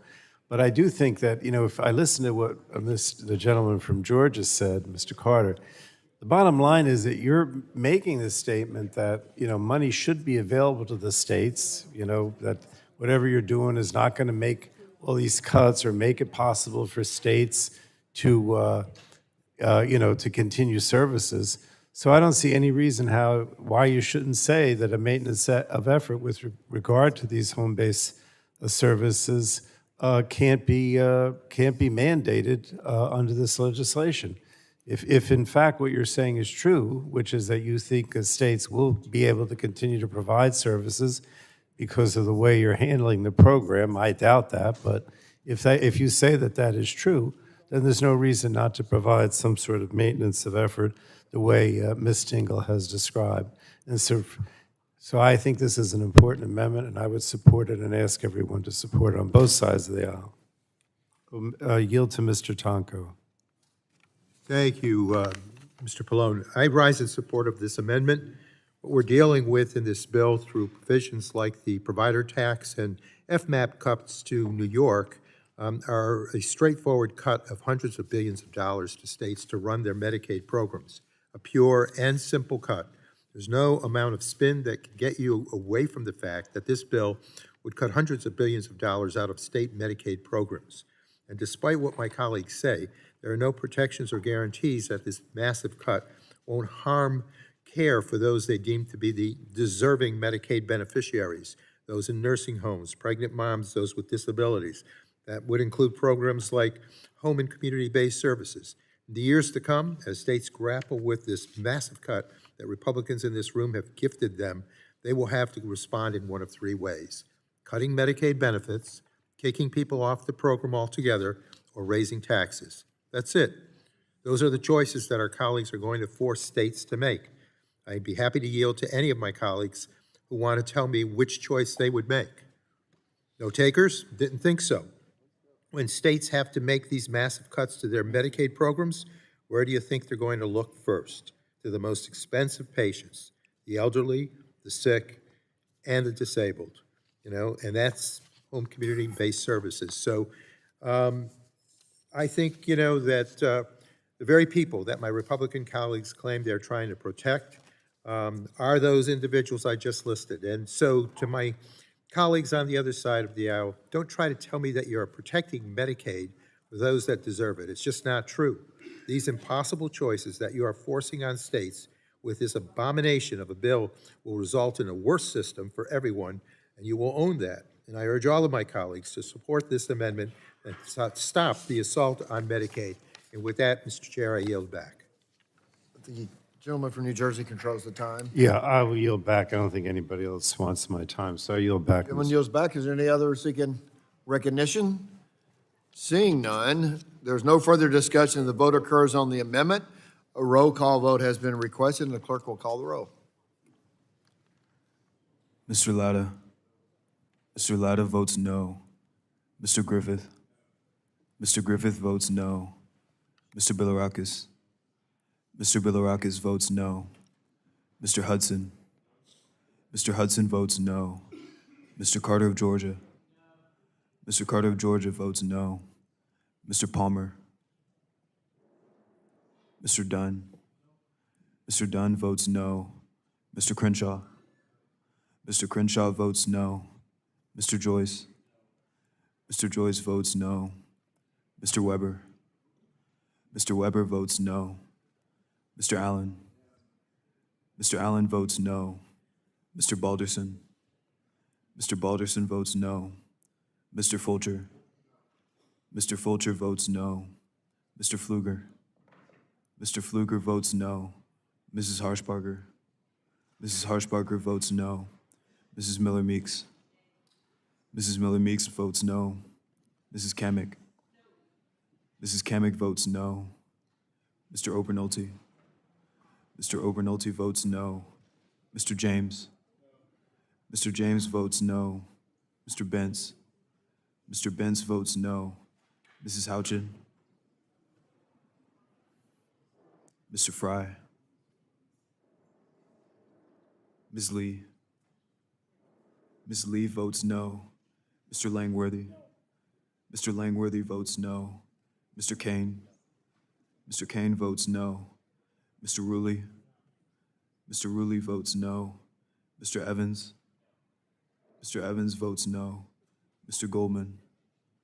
Mr. Goldman votes no. Mrs. Fedorchak. Mrs. Fedorchak votes no. Mr. Pallone. Mr. Pallone votes aye. Ms. DeGette. Ms. DeGette votes aye. Ms. Schakowsky. Ms. Schakowsky votes aye. Ms. Matsui. Ms. Matsui votes aye. Ms. Castor. Ms. Castor votes aye. Mr. Tonko. Aye. Mr. Tonko votes aye. Ms. Clark. Aye. Ms. Clark votes aye. Mr. Ruiz. Mr. Ruiz votes aye. Mr. Peters. Mr. Peters votes aye. Mrs. Dingle. Mrs. Dingle votes aye. Mr. Veazey. Mr. Veazey votes aye. Ms. Kelly. Ms. Kelly votes aye. Ms. Barragan. Ms. Barragan votes aye. Mr. Soto. Mr. Soto votes aye. Ms. Schreier. Ms. Schreier votes aye. Ms. Trahan. Ms. Trahan votes aye. Ms. Fletcher. Ms. Fletcher votes aye. Ms. Ocasio-Cortez. Ms. Ocasio-Cortez votes aye. Mr. Auchincloss. Mr. Auchincloss votes aye. Mr. Carter of Louisiana. Mr. Carter of Louisiana votes aye. Mr. Menendez. Mr. Menendez votes aye. Mr. Mullen. Mr. Mullen votes aye. Mr. Landsman. Mr. Landsman votes aye. Ms. McClellan. Ms. McClellan votes aye. Chairman Guthrie. Chairman Guthrie votes no. One seeking recognition for the gentleman from Alabama. Mr. Palmer is not recorded. Mr. Palmer votes no. Okay. Anyone else on the Democrat side that hasn't called to order? Seeing none, the clerk will report. Chairman Guthrie, on that vote, there were 24 ayes and 28 noes. The amendment is not agreed to. Are there any other amendments? Mr. Chairman, I have an amendment at the desk. The gentleman is recognized. Chairman has a amendment. He has an amendment. It's- Will you state the amendment? It is Health FCD AMD number 212. The clerk will report. Health FCD dash. Without objection, the reading of the amendment is dispensed with, and the gentleman is recognized for 5 minutes in support of the amendment. Mr. Chairman, the amendment would require the Congressional Budget Office to certify that this bill will not worsen consumer medical debt before going into effect. Medical debt can be a crushing financial burden on American families, with dire consequences financially, emotionally, and mentally. Families with lower incomes, the disabled, and those with chronic medical conditions are the most likely to experience medical debt, but medical debt can affect everyone, even the relatively healthy and the insured. Major illnesses and accidents can cause medical bills to pile up quicker than folks can imagine. According to the Consumer Financial Protection Bureau, 100 million Americans owe $220 billion in medical debt. And according to another survey, 66.5% of all bankruptcies had a medical cause. According to the Kaiser Family Foundation, approximately 20.4 million Americans had medical debt in 2021. Out of the 20 million who owe medical debt, about 11 million owe more than $2,000. Thanks to the Affordable Care Act and the expansion subsidies included in the Inflation Reduction Act, more Americans have health coverage today than ever before. Studies show that the ACA is making a real difference. According to one study published by the National Bureau of Economic Research, the ACA has reduced medical debt among Medicaid expansion enrollees by about $600 to $1,000 per year. These reductions in medical debt make it more likely that Americans can get the care that they need when they need it. The ACA is having a real impact in reducing the burden of medical debt on American families. But we still need to do more. Even with the ACA, too many families are continuing to struggle with the financial burden of medical care, and high healthcare costs and affordability continue to be a challenge for consumers. This is creating a significant financial burden and preventing some families from getting the necessary medical care.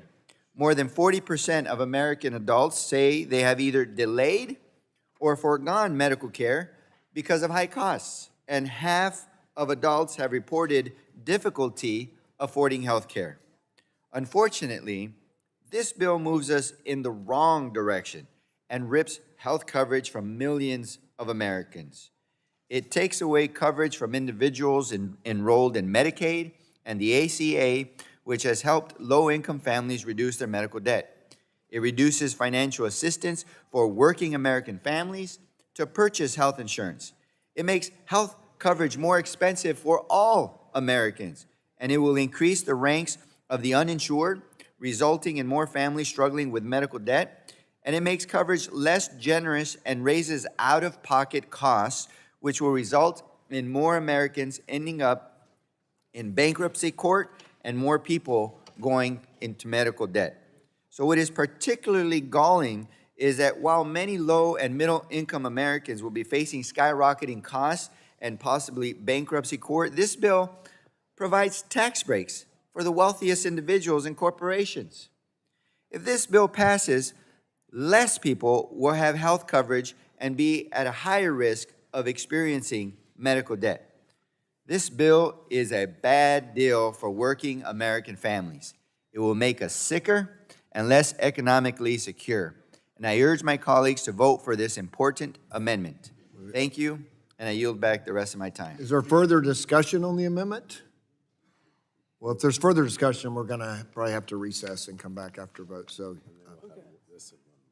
okay. So yeah. So since there is further discussion, I thought there weren't any. We could go ahead and vote this. But since there's further discussion, the committee will stand in recess until 15 minutes after the last vote on the floor is called. The committee is in recess. That's what we do. That's what we do in all Congress.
Committee will come to order. I believe where we left, we were on the amendments, and the gentleman from New Jersey, the ranking member, was about to be recognized to speak, and so the gentleman is recognized. Thank you, Mr. Chairman.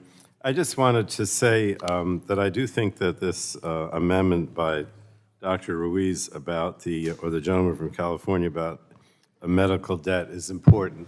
You know, you've heard me speak over the last 24 hours or so about the issue of affordability and my concern that the Reconciliation Act that's before us today will actually increase costs for many Americans. Either they, lose their health insurance and they have to pay more for that if they can even get it, or they have to have co-pays when they go see a doctor.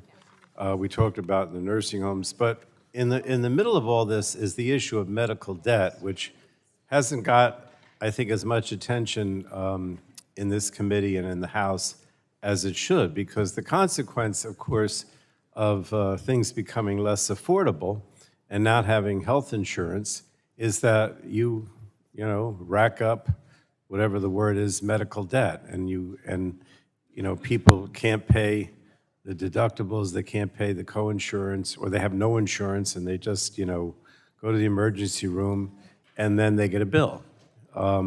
Many people don't pay it, but it still goes down as medical debt. And I just think that the effort to reduce medical debt, to try to erase medical debt if possible, all that is really important in the context of the issue of affordability. And actually, Dr. Ruiz mentioned specifically the Consumer Financial Protection Bureau and the report that they put out. And I would point out that the president's efforts to essentially abolish the Consumer Financial Protection Bureau and fire everybody, which some of us were actually at that event. If you remember the gentlewoman from Illinois, Ms. Jakowski, we were there that day across from the White House when there was a demonstration because all the people that worked at the agency or at the Bureau were actually giving pink slips and were told not to come to work. And so I only highlight that again because that was an agency that actually was trying to avoid the medical debt problem and actually did a report, if I'm not mistaken, Dr. Ruiz, about the problem with medical debt that you cited.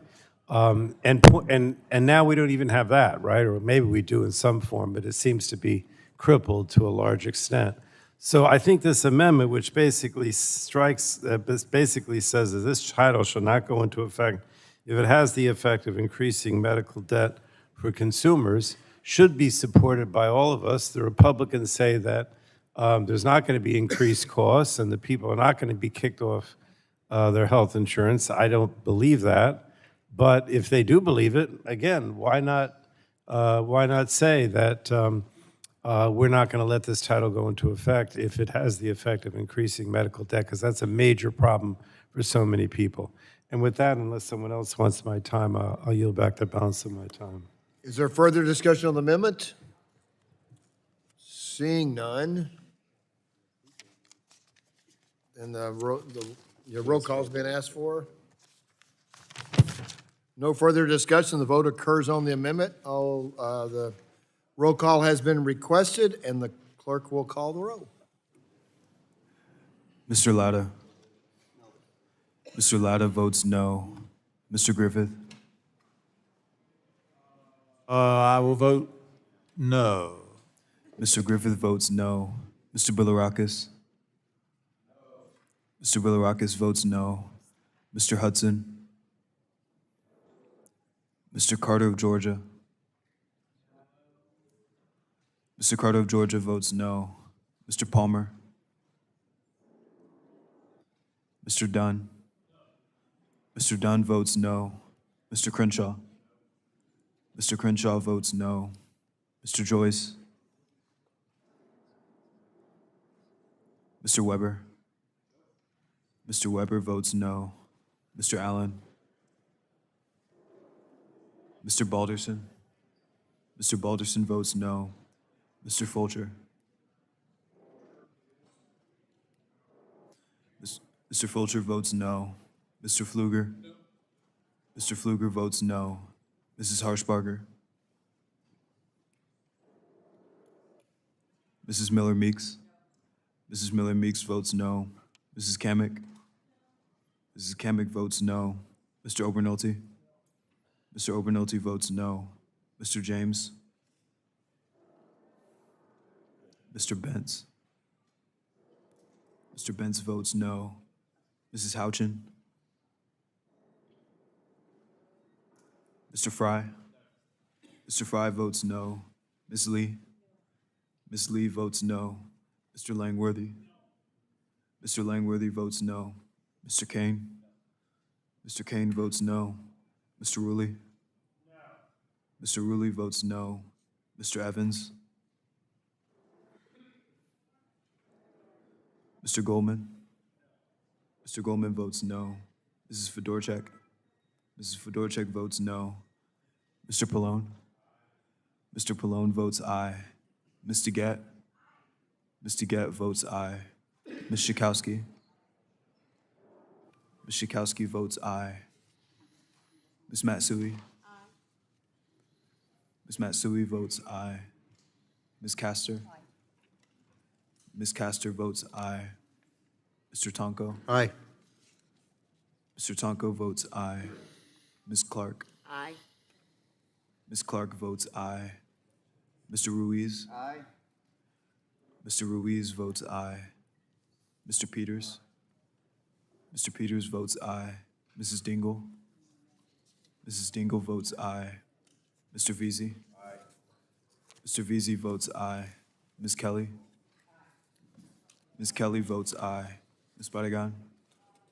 Ms. Barragan votes aye. Mr. Soto? Mr. Soto votes aye. Ms. Schreier? Ms. Schreier votes aye. Ms. Strahan? Ms. Strahan votes aye. Ms. Fletcher? Ms. Fletcher? Ms. Fletcher votes aye. Ms. Ocasio-Cortez? Aye. Ms. Ocasio-Cortez votes aye. Mr. Auchincloss? Mr. Auchincloss votes aye.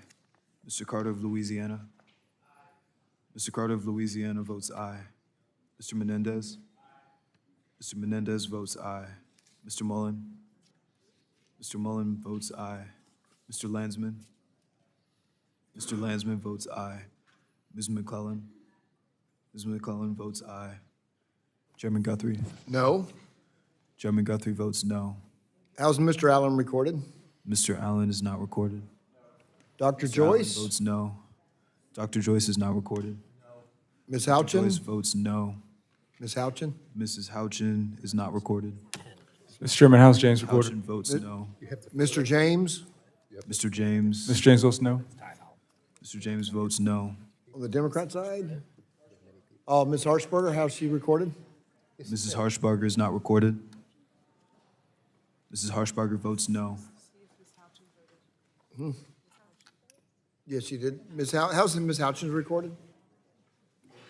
Mrs. Houchin is recorded as no. Okay. Is anyone on the Democrat side here? Everybody was, yeah, we're all in your places. So the clerk will call the roll.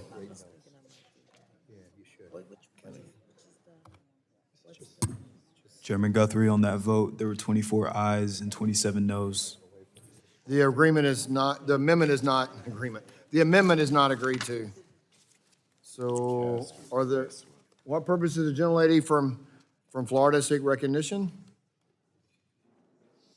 I have an amendment at the desk. It is Health FCD AMD 126. The clerk will report. Mr. Chairman, could the gentlelady please repeat the amendment? 126. Thank you. The clerk will Health report. dash FCD dash AMD underscore. Without objection, the reading of the amendment is dispensed with, and the gentlelady is recognized for 5 minutes in support of the amendment. Well, thank you, Mr. Chairman. This amendment says that none of the provisions of this title shall take effect if any of the provisions result in reduced access to coverage under the health title. And as we bring this debate in for a landing today, I want to say to my Democratic colleagues, I'm so proud to stand with you. You're eloquent and fearless. And to Chairman Guthrie and my Republican colleagues, I want to thank you. I appreciate your respectful tenor of the debate. But we've learned a lot since the Republicans sprung this cruel and costly tax and spending package on Americans late in the dark of night, on Mother's Day no less, rushing it to committee without a hearing, shrouding the health care debate, starting that at 1 a.m. in the middle of the night. But here's what we know. Almost 14 million Americans will lose their health coverage to give the richest Americans a large permanent tax cut, while working families will see eventual tax increases. They're going to add $5 trillion to the debt. It's fiscally irresponsible, and it is morally wrong. 14 million Americans. That's the combined population of the states of Kentucky and Virginia. Some of the largest health care cuts ever proposed in American history, harming not just our neighbors, but providers, doctors, nurses, hospitals, therapists who provide care. So this is going to impact all Americans. Here's how. They're going to bury people in costly paperwork. You slip up, no care. They're going to make it harder to enroll, no care. They're going to shrink the enrollment periods, no care. They're going to choke off the ability of states and providers to fund care. So no care there either. They're going to raise premiums and price people out so they lose care. Eligible parents and families will be forced to jump through hoops when instead they should be focused on setting their kids up for success in life. It will be harder for families to access long-term care or stay in their homes and live in dignity. Now, at the outset of our hearing that began over 24 hours ago, the Democrats highlighted folks back home who rely on Medicare or Medicaid. And the Republicans protested. They said none of those people are going to lose their health care. Well, here's what we know. The nonpartisan independent CBO says 14 million Americans will lose care. And why won't people believe what the Republicans are saying? It's because the Republicans have a track record of opposing affordable health care. While Democrats have championed the health of our neighbors, we do not believe that you should be bankrupt if you get a diagnosis. This is smart policy. We want people to be productive and healthy. In fact, you can go all the way back to the 1960s when it was a Democratic president and a Democratic Congress who originally passed Medicaid and Medicare into law, or maybe something more in the modern era. 2010, when a Democratic president and a Democratic Congress, as the rolls of the uninsured reached 25% in the state of Florida, we passed the Affordable Care Act to outlaw discrimination for pre-existing conditions. We passed a law that said kids can stay on their parents' plan till age 26. We expanded Medicaid. 21 million Americans now have health coverage because of Medicaid expansion. That ultimately cut the uninsured rate in half. We're now at a historic low in the number of uninsured. We were constraining spending. But see, the Republicans have a track record because they fought it every step of the way. There wasn't one Republican vote for the Affordable Care Act. And then go to 2017, the first Trump administration. Republicans in this committee fought to repeal the ACA. Contrast that to the Democratic record. We passed the Inflation Reduction Act, key reforms to lower health care costs, direct Medicare to negotiate prices for the highest cost drugs. We capped the price of insulin at $35, a $2,000 cap for everyone on Medicare, and enhanced premium tax credits. The track record again, not one GOP vote here. In 2021, in the midst of a maternal mortality crisis, we gave states a new option to provide Medicaid, postpartum coverage. In 2025, now here at the outset of this Congress, the Republicans are turning a blind eye. They're going down the same old path to rip health coverage away. It doesn't have to be like this. People in America deserve affordable, reliable care. And that's what we intend to fight for From this day forward, no matter if you pass this bill out of this committee, we're not going to give up. We're going to stand up for our neighbors back home. See them, listen to them, empower them, support them. Don't rip away their coverage to fund a massive tax giveaway for the The wealthiest. gentlelady's time has expired. I yield back my time. The gentlelady yields back. The chair will now recognize himself to speak on the amendment. So the American people need to know what my Democrat colleagues are prioritizing. When they say they're against any coverage loss, what they're really saying is 4.88 million people who refuse to work, a part-time job, or volunteer in their communities are entitled to free health care paid for by hardworking taxpayers.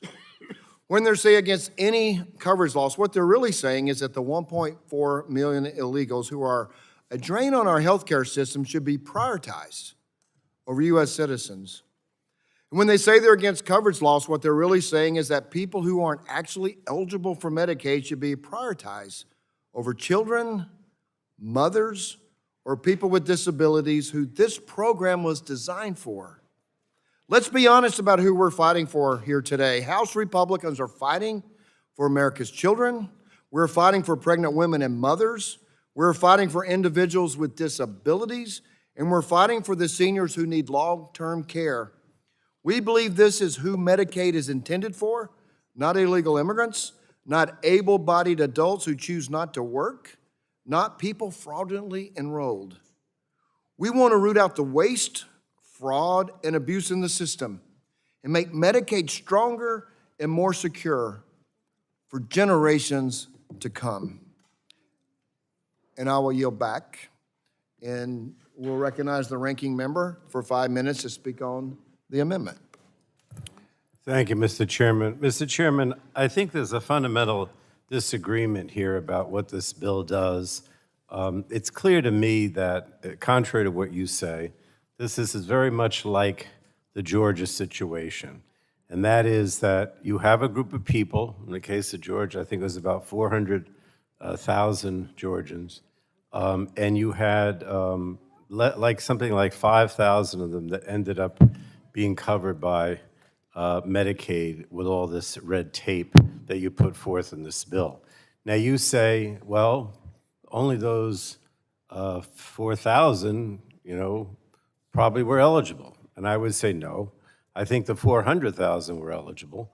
But the problem was you put so many roadblocks in their way, or not in this case, in the case of Georgia, put so many roadblocks in their way and spent so much of an effort not on providing them health care, but rather on making sure that they weren't able to get health care. Now, I'm not trying to say there's anything intentional here. I don't want you to get the wrong impression. The fact of the matter is that if you put together a system, which is in this bill, where people have to constantly face all kinds of red tape in order to, get their health insurance under Medicaid, to the tune of having to file papers every month if the state decides to do that, and then say, oh, don't worry, there are all these exceptions. If you're pregnant, you're an exception. If you're disabled, you're an exception. But again, it goes back to the situation like that in Georgia where people couldn't qualify. They couldn't show that they qualified for these exemptions. So either you miss the actual initial test of whether or not you filed the paper to show that you're eligible, or you miss the test of showing that you're exempt and didn't have to file the paper, but you had to file more paper for that.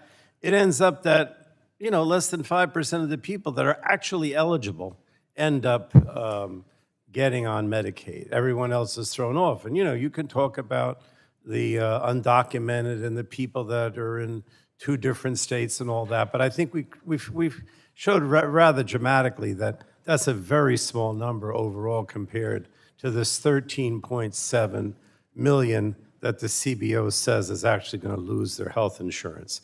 And that's not only because of the 8.5 million or so that would clearly lose their health insurance under this bill, but also because of another 5 who will lose it because they'll lose the subsidy because you're not renewing it for the ACA. So if you think that 13.7 or 8.5 million people are not eligible.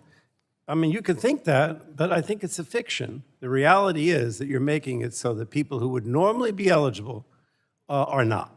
And then, in addition to that, you have all kinds of other things that make the system even more unaffordable, causing people to pay, in certain categories, to pay $35 a month. $35 each time they go to the doctor. Or in the case of nursing homes, reducing the quality of care because you get rid of the nurse staffing rule. There's all these little things that they add up to this almost $1 trillion, of which over $700 billion of that is for healthcare alone. I'm not even getting into the environmental issues and the energy issues and the spectrum issues and other things that we talked about today, because I think the main thrust of this is that you are making it almost impossible for most of the people, for a significant number of the people who would be eligible for Medicaid to actually receive it. And that's not fair. I don't think it's fair to suggest that, that there's any reason for this other than the fact that you're trying to save money in order to pay for these tax cuts for the very wealthy and for large corporate interests. And we as Democrats believe that we should be expanding health insurance and health opportunities. Now, I just want to thank, if I can, all of the people who have stayed with us all night fighting for their health care and the health care of their families and neighbors. I do believe the voices of the people in the audience are powerful, and Democrats will do everything that we can to protect your health care, and we will win this fight. And lastly, Mr. Chairman, if I could say, we have about 200+ letters expressing opposition or concern with this Republican bill, representing thousands of organizations, and I would ask that that be entered into the record. I'm not going to throw this book at you, but I don't see any, I'll give it to the, throw the book at me. I don't see any objection. and I yield back. Thank Gentleman you. yields back. Are there any others seeking recognition? You ready? The gentleman from Texas seeks recognition to speak on the amendment. Thank you, Mr. Chairman. I move to strike the last word. I want to commend you on running a great hearing and running a great markup and running a great reconciliation bill. I'm very proud of the work we've done here.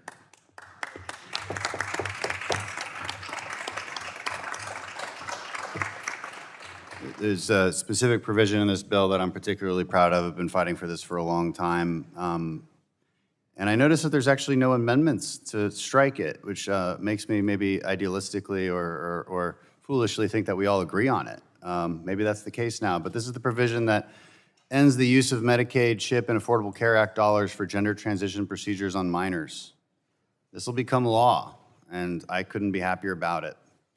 And gender transition procedures are the lobotomy of our generation.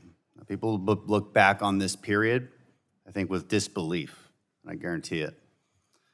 That gender-affirming care, it's not health care, it's fringe science with no proven benefit and enormous risks. And Americans agree with us, by the way, hence maybe the lack of amendments to strike it, because poll after poll shows overwhelming opposition to giving kids drugs or surgical interventions. And it should also be stated very clearly, the following provision has a direct budgetary effect since it amends the list of payment prohibitions under Section 1903I of the Social Security Act. It limits medically unnecessary procedures, which is exactly what gender transition procedures are. People wonder how we got to this place to begin with. Started in sociology departments, went to med schools, flooded our institutions like the American Academy of Pediatrics, finally landed in children's hospitals. Even though the most recent studies and systematic reviews have effectively debunked this foolish practice, it continues on. A Reuters investigation showed prescriptions for puberty blockers and cross-sex hormones have risen by over 120% in just a few years. This is a textbook social contagion. The truth is that many of these kids are wrestling with issues that kids wrestle with. They have comorbid psychiatric diagnoses. They have fleeting ideations, peer pressure, online echo chambers. It's not a condition that demands a prescription and a scalpel. But instead of asking why that's happening or why it especially affects young girls, we're told to just affirm and fast track. No questions asked. Parents need to shut up and do what the crazy doctor says. That's not care, that's malpractice, and the science doesn't support it. In 2024, the UK commissioned the CAS Review, an independent audit by top pediatricians of more than 100 studies on gender transitions for minors. Its verdict? Evidence for puberty blockers, cross-sex hormones, and surgeries is weak at best, and doctors can't predict which children will even continue to experience gender dysphoria. There's no conclusions on whether these treatments improve psychiatric conditions or prevent suicide. Worse, only 2 of those 100 studies even met the basic research standards one would expect. They lacked randomized control, they had poor follow-up rates, used sample populations that weren't minors. Most of these so-called studies resembled narratives without any real objectivity. Most of them were just surveys with severe selection bias. The standards of care widely used were actually found to have severe circular referencing on one another as well. It was all a scam. And these bogus narratives also ignore the stories of regret. People like Chloe Cole, who was put on Lupron at 13 and lost healthy breast tissue at 15. Lupron, by the way, is used to chemically castrate child sex predators. But hey, let's give it to a child because they tell a doctor they're in the wrong body. Now, thankfully, the Trump administration has published its own initial systematic review. HHS is doing that and found, again, no evidence of benefits. No surprise there. Here's the conclusion. When the science is this weak, the only ethical answer for us is first, do no harm. We're supposed to protect the kids, full stop. Our peer nations have already pivoted. We're catching up, and we're making permanent policy. That's thanks to President Trump, and that's thanks to what we're doing today. And I don't think this debate is about compassion versus cruelty. I really don't. I think it's just about medical ethics, safeguarding children, and demanding that real science and not activism guides our public health. I could not be more proud that we are finally taking action. And I yield back. Gentleman yields back. Seeing, I had the gentlelady from California, from Los Angeles, the gentlelady from California. I'll say that Buttergon next, and then Ms. Matsui. She already asked for recognition. So, all right, thank you. Thank you, Mr. Chairman. I'm not going to respond to all the gibberish I heard, but I will respond to a few. I heard safeguarding children. First, do no harm. That's exactly what House Democrats are trying to do by fighting against these Medicaid cuts. I will remind everybody, when there were amendments to protect kids getting access to health care, every single one of them, including the person who just said this, voted no. And having a chance to protect kids, and having a chance to protect the most vulnerable, and having a chance to do no harm, my colleagues across the aisle have shown that they are not interested. So to hear that is quite laughable and unbelievable. And my colleague from Florida did a great job of outlining why Republicans can't be trusted. The history of not even supporting the Affordable Care Act, to trying to repeal it, to now kicking millions of people off of Medicaid. They want to use the word shifting people off. Whatever word salad word you want to use, millions of Americans are going to lose their health care coverage because of this bill, which they are, by the way, proud of. And remember that. If you lose your coverage, when you lose your coverage because of this, that they ended today and said that they were proud of it. Now, why, well, the other thing my colleague, was she did her outline of why Republicans can't be trusted. Y'all remember the hearings and the budget resolution we had in this committee? Do you remember what my Republican colleagues said? They said the word Medicaid doesn't even appear in the text. This is not about Medicaid. We are not going to touch Medicaid. You remember those ridiculous allegations that were made then? That's why they can't be trusted. Because here we are, after a 25-hour hearing, they refused to have the health care conversation in the day of light. They waited until 2 o'clock in the morning to do it, and they did a total 180. So why can't they be trusted? Because they themselves said months ago during the budget resolution conversation, the word Medicaid wasn't even in the resolution. They were not going to touch it. Yeah, we just saw a chart by the chair showing how many millions of people they're going to kick off. It's not a totally accurate chart. It's missing a whole nother chunk of 5 million people they want to throw off that are getting the Affordable Care Act, because this is their way of attacking the Affordable Care Act.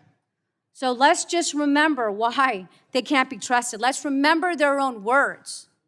And actions matter. And these actions in the last 25 hours show us who they really are fighting for. It's not the children, because they voted against them. And they're not voting for it because it costs too much money. And why? Because they got to find places to cut, to save money, to then turn around and give it to their billionaire friends. Because that is who's going to benefit from these tax cuts. The lowest earning people are going to get like $90. But their billionaire friends, they're going to get a private jet trip, right? So talk about unequal access, who they're really fighting for. It is the rich. It's not the American people. And they had a chance to show that they were willing to do the right thing, to fight for kids, to fight for people to have access to health care, but they just don't believe it. We have a totally different value system, and your budget shares your values, where you're going to put your money.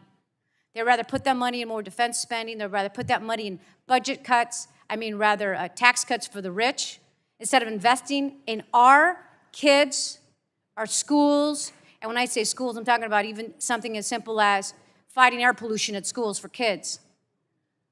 So I think it's very evident on where they are and why they can't be trusted. And I just want to urge everybody to continue the fight, because this is not over. We're hearing at least one Republican senator who's admitting that this is slashing health care. This GOP plan is slashing health care, and that it's morally wrong and it's suicide. And so hopefully that person can stand up and fight back to stop this from happening. Keep up the work, keep up the fight. We are going to keep fighting. House Democrats will. With that, I yield back. Thank you. The gentlelady yields back. It's in a discussion on, well, I have the gentleman from Texas, Mr. Weber, for 5 minutes. Well, I won't need 5 minutes, Mr. Chairman. Thank you. It's been a great time for us to be here together and working hard together. I have the 14th District of Texas. Most of y'all know that. And there's a gentlelady here from New York who has the 14th District in New York. And Alexandria, you didn't deserve what I hit you with last night at 3 o'clock. So I just... Oh, well, that's very kind. Just wanted to say, and I thought I'd get your attention, and I did all right.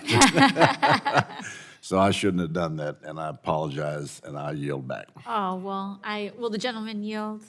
Yes, ma'am. Well, I completely accept, and, these markups, they run late into the night. We're at 3 o'clock in the morning, we're tired, and it is what it is, but we're all here because we're fighting for what we believe in, and I sincerely appreciate the graciousness and generosity with which you extend that, so. Thank you, ma'am. I kindly accept, thank you. Thank you. Any discussions? I know the gentlelady from California, Ms. Matsui, is recognized for 5 minutes to speak on the amendment. Thank you very much. Mr. Chairman, I move to strike the last word.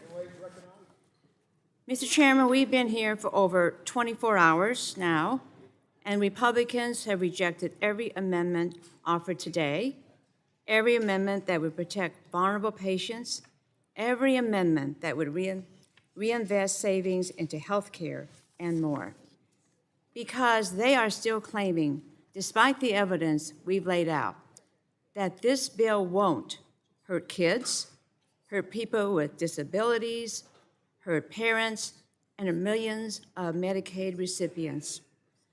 So let's be clear. Over 24 hours later, the bill before us would still rip critical benefits away from millions of people.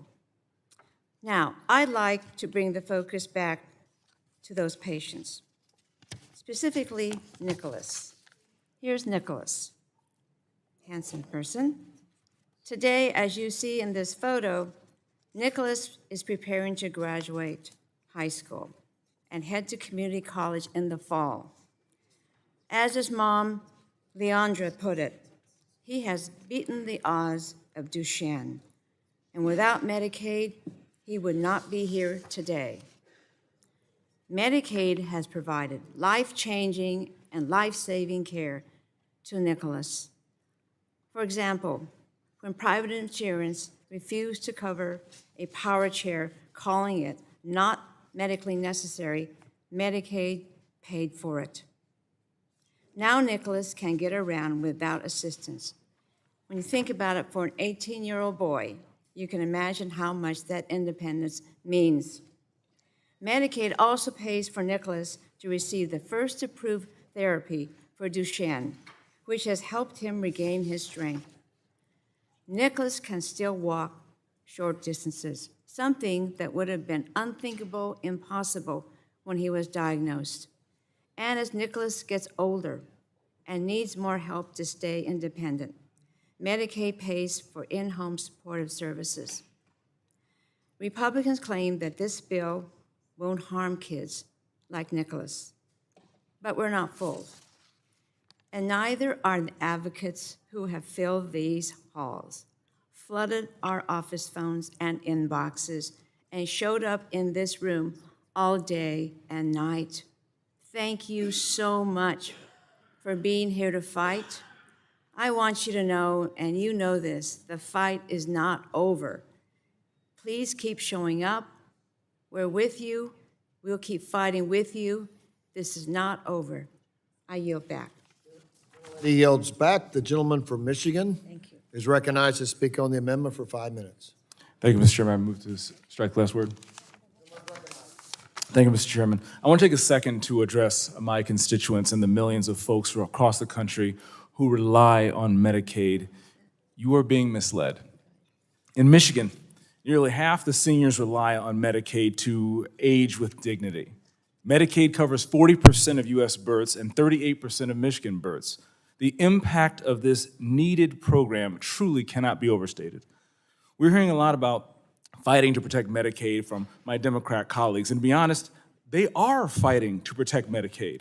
They are fighting tooth and nail to protect Medicaid, but not for you, but for illegal aliens, gender transition surgeries for children, ineligible recipients, and able-bodied adults who choose not to work. Democrats are absolutely fighting, but they're fighting for the wrong people. Republicans are fighting to ensure Medicaid is protected and upheld for generations now and in the future. I was recently contacted by Kirsten from Shelby Township, who said, my son has cerebral palsy and relies on Medicaid every single day, not just for health care, but to live with independence, dignity, and purpose. Medicaid makes it possible for him to live outside of an institution. I'm fighting to protect Medicaid so Kirsten, her son, and her family can live together in dignity. I heard from Barbara from St. Clair Shores, who is a special ed teacher who works with disabled students. I'm fighting to protect Medicaid so Barbara's students get the opportunity and an education that they need to thrive and that they deserve. Rosanna, also from St. Clair Shores, said, I'm a pediatric nurse practitioner, and I already hear daily how much my patients' families struggle to meet the needs across the board. I'm fighting for Rosanna's patients. Here's the truth. Republicans are not cutting Medicaid. We're simply prioritizing the people Medicaid was originally designed for. Low-income children, pregnant women, the disabled, the elderly, and the list goes on and on.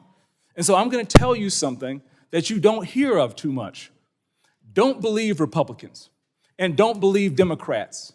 Use the brain that the good Lord gave you and read it for yourself and come to your own conclusions. Read the words yourself, not what a politician tells you, and you will read for yourself in this bill who is fighting for you. Democrats are doing what they always do, fear-mongering, distracting, and defending failing systems. They're inflating Medicaid with illegals, ineligible recipients, and able-bodied adults who refuse to work. These aren't reforms. They're reckless giveaways that take resources away from the truly vulnerable, the people who they say they're serving. They're leaving behind the kids, the moms, the seniors who need Medicaid the most. And my colleagues across the aisle say, you haven't fought any fraud, waste, and abuse. Well, how about this? in a 2023 report from Michigan Inspector General, remember we talk about taking the cops off the beat? Well, Michigan Inspector General noted that Michigan's Medicaid program had improperly paid over $10 million in benefits to non-citizens. $10 million. Anybody can use $10 million in the room to help with their family? $10 million could have gone to Kirsten's son, to Barbara's students, or Rosanna's patients, instead sent to illegal aliens. But what do you call that if it's not fraud, if it's not abuse, if it's not waste? They're not going to call it that. You know why? Because it's by design. That is why the left is fighting so hard to protect. It's like they are deathly allergic to accountability. If you want to believe that every reform is a cut, every accountability measure is cruelty, and standing up to a failing status quo, the status quo is not working in this country. We have to do something to fix it. But they're not fighting for patients, they're fighting to protect the status quo. And that's not good enough for people or the folks in my district who desperately rely on us to do the right thing here. We're not buying it. We're not buying the crocodile tears. We are here to fix the problem. So with or without my Democrat colleagues and their inflated numbers, Republicans are going to defend and strengthen Medicaid. We will ensure that Medicaid remains a lifeline for millions of vulnerable Americans, not a loophole for exploitation. With that, Mr. Chairman, I yield. The gentleman yields. The gentleman yields. Could the room come to order? The room come to order.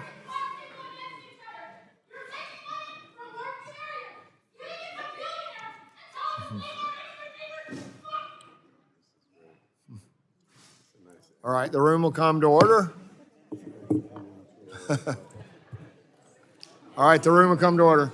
The gentleman from New York is recognized for 5 minutes to speak on the amendment. Get order here. The gentleman from New York has the time to speak on the amendment for 5 minutes. Thank you. Thank you, Mr. Chair. Thank you, Mr. Ranking Member. Thank you to my colleagues on both sides of the aisle and staff. And in a very special way, thank you to those who have brought your stories. They're so powerfully inspirational. Those gathered here and the so many that have reached out through the course of weeks and months to be involved in this decision-making. As we wind down this debate, I have a confession to make. I'm tired, and I know we're all tired. We've been at this for more than 25 hours now. And while I am tired, I'm also energized because I know our cause is just. And because I know that these past 25 hours have helped to illuminate the stakes of this debate for the American people. And the stakes, my friends, could not be higher. The choices that are made in this room today and in our House of Representatives will impact the lives of millions of people that we will never meet.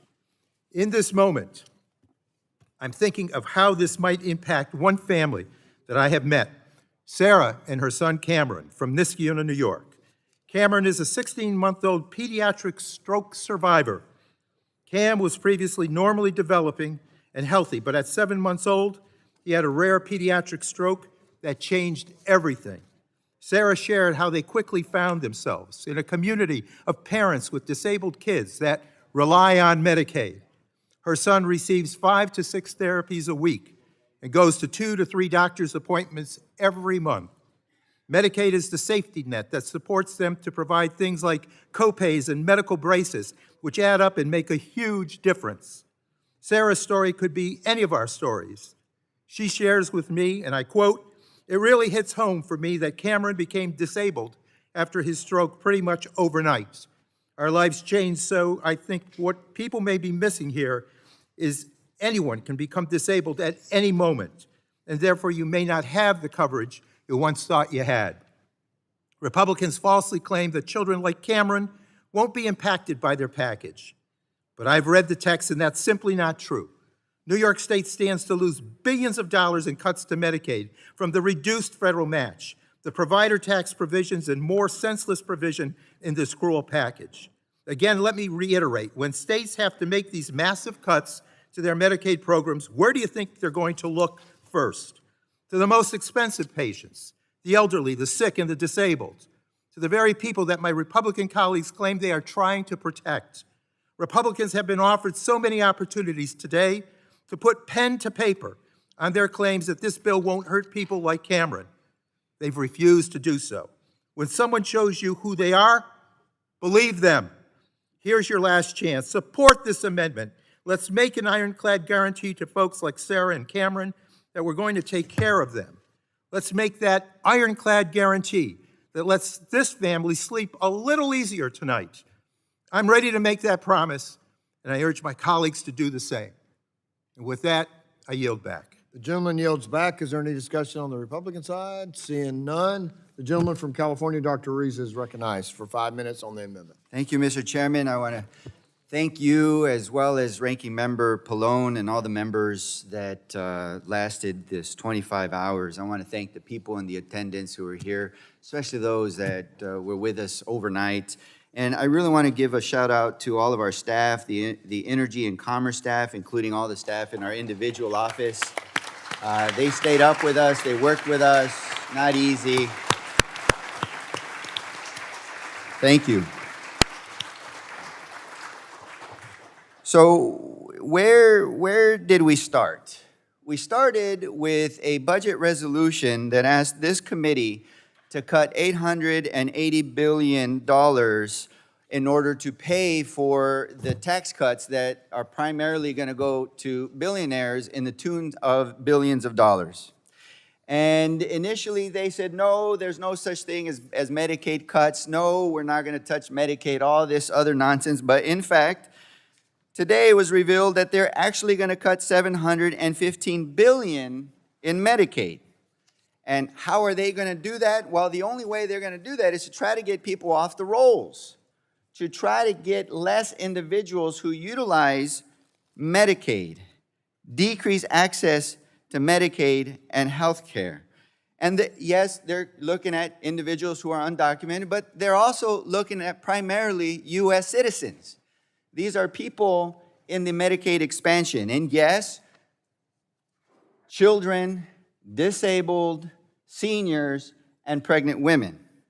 So let me break it down in how they too are going to be losing access to health care. Primarily, the biggest factor is the red tape requirement, or the work requirements.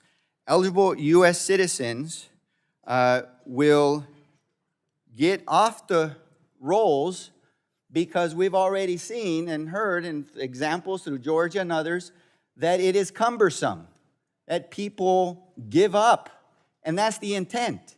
In fact, currently, right now, as we speak, Georgia has only enrolled 3% of U.S. eligible citizens in their state. Only 3% of the people who could use Medicaid have been enrolled because it is so cumbersome. How else will they manage this? Well, they will shift the burden to the states. How, you ask? Well, it's unfunded work requirement, red tape requirement administrations. Unfunded mandates for reportings and verifications, and uncompensated care, and for some states, reduced the federal share. Now, what will states do when this happens? One, they will increase taxes or they will shift monies from other programs. Two, they will decrease benefits. Three, they will decrease eligibility for individuals. And four, they will decrease physician reimbursements, which means that less physicians will take patients on Medicaid. And the uncompensated care that we're going to see rise because 3.7 million Americans will lose their health insurance, well, that's going to increase costs for hospitals. And what else will hospitals do? They will cut programs like pediatrics and labor and delivery. There you go. That's where the children will lose care because those hospitals won't provide pediatrics. And the disabled, same thing. Oh, and labor and delivery, bingo, pregnant women are going to lose their access to care with these hospitals that are going to cut services. And seniors and the rest of us, hospitals will close. And that's how seniors and everybody else, whether you have Medicaid or private insurance, are going to have access to the care that you have now. Don't take my word for it. I read you many quotes from different hospital associations throughout different states and throughout our country. 13.7 million people will lose health insurance. And according to your estimate, 12.3 million U.S. citizens. Of those 13.7 million people, 12.3 million U.S. citizens will lose health care. Costs will go up for everybody. Medical debt and bankruptcy will rise. And this bill is just god-awful. Don't take my word for it. Here's a quote today from Josh Hawley, Senator Josh Hawley. Says this: the cuts in the House GOP's big, beautiful bill, and says it must change to become law. This is real Medicaid benefit cuts. He says, and I can't support that. No Republican should support that. We're the party of the working class. We need to act like it. Gentleman, time has expired. Thank you. So I encourage you to act like it. So gentleman, time has expired. The gentleman from Alabama is recognized to speak on the amendment for 5 minutes. Mr. Chairman, I rise in opposition to the amendment and move to strike the last word. Mr. Chairman, I just wonder what my colleagues on the other side of the aisle think about Gavin Newsom's proposal to freeze enrollment in Medi-Cal for enrollees 19 and up with unsatisfactory immigration status, and to charge those who do enroll $100 per month premium. I mean, they had a conniption about $35. So I know they must really be in a panic about the Golden State freezing enrollment for 19-year-olds with questionable immigration status and charging them $100 a month. I yield back. Gentleman yields back. Is anyone on the Democrat side seeking recognition? The gentlelady from New York, Ms. Clark, I'm sorry. Gentlelady's recognized for 5 minutes to speak on this. Yes, let me thank you, Mr. Chairman. Let me also thank the ranking member and all of my colleagues for a very important and sobering debate. Let me thank our advocates who traveled miles to be here to demonstrate to the American people that when we show up, we win. Mr. Chairman, I have just been overwhelmed by the gaslighting that has been taking place in this room. I want to express my opposition to the provision in this bill that penalizes states like my home state of New York for providing health coverage to undocumented immigrants, particularly our children. New York is home to one of the most diverse populations in the world. We are a state built on the backs of labor of immigrants from Africa, Caribbean, Latin America, Asia, and Europe, all working hard to build better lives, contribute to their communities, and raise their children. This bill proposes a penalty for states like New York that use state-only funds to provide health coverage to these individuals. The reduction in the FMAP from 90% to 80% will result in devastating consequences for our healthcare systems and for New York.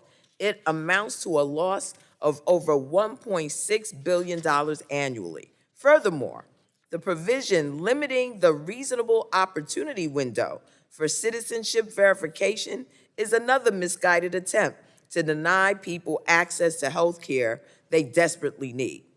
Federal Medicaid funding does not cover undocumented immigrants, and even lawfully present immigrants face years-long waits for access under current law. But Republicans want to end protections like the reasonable opportunity period, which gives U.S. citizens and legally present immigrants the ability to receive care while their status is verified through the Social Security Administration or the Department of Homeland Security. Past policies show this approach is harmful. Remember the pandemic? Yeah, you should, because Donald Trump knew that the virus was airborne and sat on his hands, as it would cause delays or the denial of coverage due to paperwork issues. Let me be clear.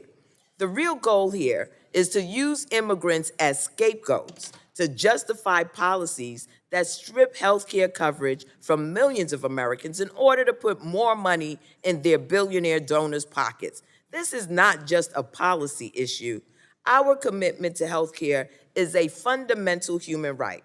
No one should be left without healthcare simply because they are unable to navigate a complex and flawed verification system. However, we always find the money for tax breaks for the wealthy. But when it comes to healthcare for working people, suddenly we're out of money. This is a bold-faced and brazen cruelty. Their goal is to shift federal support to their donors' pockets through privatization, contracts, and tax cuts. They are punitive, they are short-sighted, and they will devastate our nation. So no, I will not quietly sit here so that my colleagues can pontificate, gaslight, and everything else on the other side of the aisle as they chip away at the American dream and the need for health care in our nation for the most vulnerable. In one of the wealthiest, most advanced nations in the world, everyone, no matter their political beliefs, deserves access to quality, affordable health care. This is not a fiscal policy. This is a moral failure, and I reject this bill. Yes, indeed, cruelty is the point. And with that, I yield back the balance of my time. Thank you. The gentlelady from New York yields back. And before I'm going to recognize, I just want to explain where we are. So we're speaking on an amendment. So we'll have to have a roll call vote on the amendment. So that's one. And then we're marking up to an amendment in the nature of a substitute. And so we can adopt that, hopefully by voice, because we'll have to vote on it by roll call. So hopefully we'll be able to do that by voice. So we have a roll call on this amendment, voice the Ains, and then roll call the bill, the Ains. That's where you get your roll call on the Ains. And that's on the committee print for healthcare. And then we'll have one more vote to bring all the four prints together and report out. So there'll be, unless you call a roll call on the Ains, which is your right to do, but hopefully we won't. There'll be 3 roll call votes when we get going, so just be, so you know what's coming. All right, the gentleman from North Carolina is recognized for 5 minutes to speak on the amendment before us. Thank you, Mr. Chairman. Well, there you have it, folks. We just heard the explanation. One side is fighting to give Medicaid benefits to illegal immigrants, and our side is fighting for people. I introduced you at the beginning of this hearing about 20 hours ago to Melissa from Burlington, who said Medicaid's a godsend, to Christine from Robbins, North Carolina, who has a special needs son and depends on Medicaid, to Jennifer from Greensboro, North Carolina, who has a disabled daughter. Said Medicaid has helped our family tremendously by giving us the opportunity to give her the care she deserves. I introduced you to Kara from Moore County. Says that she knows a lot of families in Moore County that depend on Medicaid, and her family's one of them. She has a 6-year-old son with a rare disease. These are the people I'm fighting for. I'd also introduce you to Vicki from Fayetteville, North Carolina, who wrote me and said, Medicaid is the only reason that my mother can afford her health care. She's 87 and deals with multiple health issues. I'm fighting for Vicki. That's who I care about. And I'm sorry that the other side for months has been, I think the term I heard a minute ago was gaslighting. I've got some terms here. They've misled you to believe that Republicans are going to cut Medicaid. We didn't. Our chairman went through the bill, explained exactly what our bill does. But you've been misled by the fibs, the equivocations, the palter, the untruths, and the falsehoods. Let me give you some truth. Medicaid is going broke. It's going broke. Our states are going broke. The federal government's going broke. And there's a lot of reasons why. And there's some issues that I believe my colleagues on the other side of the aisle in good faith want to work on. The cost of drugs, access issues. There's a lot of things that we are working on together that we need to do more work together. But another contributor is that President Joe Biden in 4 years allowed illegal immigrants to receive benefits. They stopped verifying eligibility, so there are, according to the Congressional Budget Office, millions of people on Medicaid that don't qualify. That's why it's going bankrupt. And those of us on this side of the aisle want to make sure that doesn't happen because of Deborah and Vicky and Melissa and all the people in my district who depend on Medicaid. And I'm sorry that you've been victims of deception and fiction and falsifications. They've scared you into thinking that somehow something's going to be taken away from you. But that's just not true. And I'm really disappointed that some of my colleagues have made personal attacks. I mean, we've sat here for 20 hours and been told we don't like children, we don't like disabled children, we don't like old people. I mean, we've been told that we want to hurt people intentionally. I mean, it's unbelievable, the fiction and the falsity and the half-truths and exaggerations that we've had to sit through. And really, we're better than that, because this committee has a long history of working together and solving problems, and we can solve this problem too. And you've got my commitment. You've got everybody on this side of the aisle's commitment. We're going to continue to fight for you. We're going to continue to make sure that Medicaid is there, that it works for you. We're going to make it better. We're going to try to add resources to it. We're committed. We're in. And this piece of legislation is a good first step. There's a lot more work to do. And I just say to my colleagues, Mr. Chairman, on the other side of the aisle, I would extend my hand to them. Let's work together. Let's stop calling names. Let's stop pointing fingers. Because the folks who are here in this room, who've been here for 20 hours, the folks watching us at home that are scared to death because of the pretense and the myths and the fables and the yarns and the stories they've been told, they're not true. The only threat to you and your Medicaid are illegal immigrants and people that don't qualify, that are taking the benefits, that are getting in line ahead of you, that are booking the appointments. And so that's the difference, Mr. Chairman.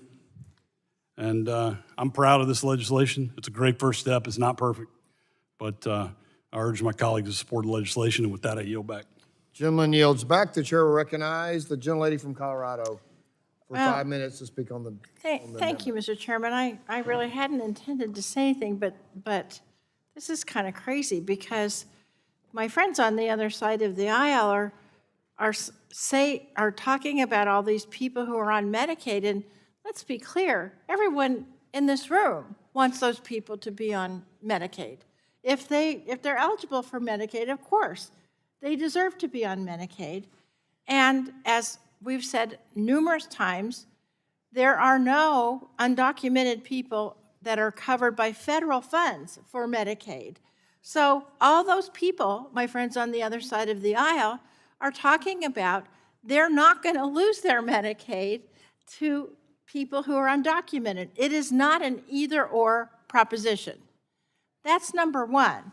But number two, it's hard for me to explain how the Nonpartisan Congressional Budget Office says 13.7 million people are going to lose their health insurance because of the various nibbling cuts that the majority makes in the bill, and also because they stopped the ACA expansion. So those 13.5 million people are people who are on Medicaid right now who then will be thrown off. So they're not going to be kept on Medicaid at the expense of those other people that my colleagues mentioned. All of them. Well, gentlelady, yield. No, I won't. All of them can have the health care that they need, and in fact, several of my colleagues mentioned uninsured people fell dramatically when we did the ACA expansion, which is good for the health care of those people, and also it's cost effective. So why are we here?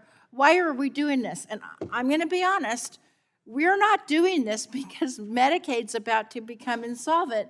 We're doing this in order to give a tax cut to billionaires and corporations.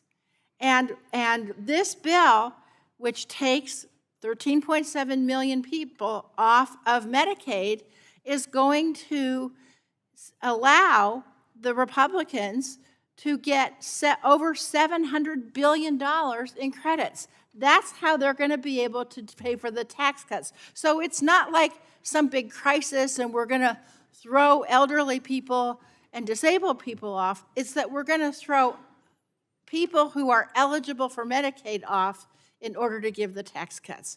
And let's be real clear about this, because this is millions of people. These are my constituents' lives. These are your constituents' lives. And P.S., I just have to point out, if you actually manage to zero out Planned Parenthood, that's 1 million Americans, women, who are getting their health care, their women health care through Planned Parenthood. They're going to go off too. I yield back. Gentlelady yields back, and the chair recognizes the gentleman from Georgia, Mr. Allen.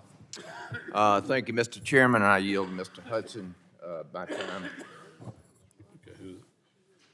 Thank the gentleman. I was just going to ask the gentlelady, she was citing a CBO number, and I just wanted to ask if she was aware that one of the subsets, one of the groups that she was citing is 1.6 million of those are, according to the Congressional Budget Office, the source that the gentlelady was citing, are illegal immigrants.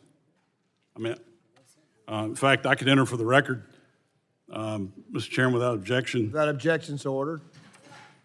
I don't have any, I yielded my time back. So I think we agree with the source. You know what, if I can, And, if I can reclaim my time. We all need to agree with facts, Well, but if I can reclaim my it's time. actually Allen's time. Mr. Allen's time. We're on Mr. Allen's time. You've yielded back. These facts are tough. No, I just think that's a good example of why this is so confusing. She was citing the Congressional Budget Office number, and a subset of that number is that she cites will lose their coverage. That's right, 1.4 million illegal immigrants are right now on Medicaid, according to the Congressional Budget Office, nonpartisan, not my source, her source. So, Mr. Chairman, with that, I'll yield back to Mr. Allen. Will the gentleman yield to me It's then? the gentleman from Georgia's time. Yes, I know. Will the gentleman yield to I me? yield back. He yield back. So now anyone on the Democrat side seek recognition. The gentlelady from Washington is recognized for 5 minutes to speak on the amendment. Thank you, Mr. Chairman. I'd like to summarize my concerns with this bill by telling the story of a constituent of mine. Miguel is a 76-year-old widower who lives in Wenatchee, a small city in my district in central Washington, and it's also the apple capital of the world. So if you eat Washington apples, there's a good chance they come from my district. Now, after Miguel's wife passed away, he relied solely on his Social Security check to cover his living expenses. A retired orchard worker, Miguel spent decades doing physically demanding labor without access to a pension, and private insurance was never affordable. I thought you couldn't let it would come. He depends on Medicaid to stay in his modest home, receiving regular in-home nursing visits and help with daily tasks like bathing and cooking, managing his medications. And without Medicaid's coverage for home-based care and transportation and care coordination, he would have no way to attend his checkups or manage his diabetes and the limitations caused by a stroke.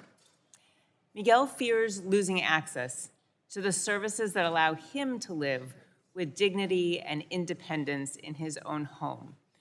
For seniors like Miguel, Medicaid's not optional. It's their lifeline. And unfortunately, Miguel's fears are not unfounded. The rural hospital he depends on treats patients that are more likely to be on Medicaid just like he is. If those patients lose their health insurance because of this bill, the cost of their care gets absorbed by the hospital. And for already struggling rural hospitals that face additional barriers when providing care, this will force them to cut services or close altogether, leaving patients like Miguel without access to care. I am not trying to fearmonger or deceive Americans.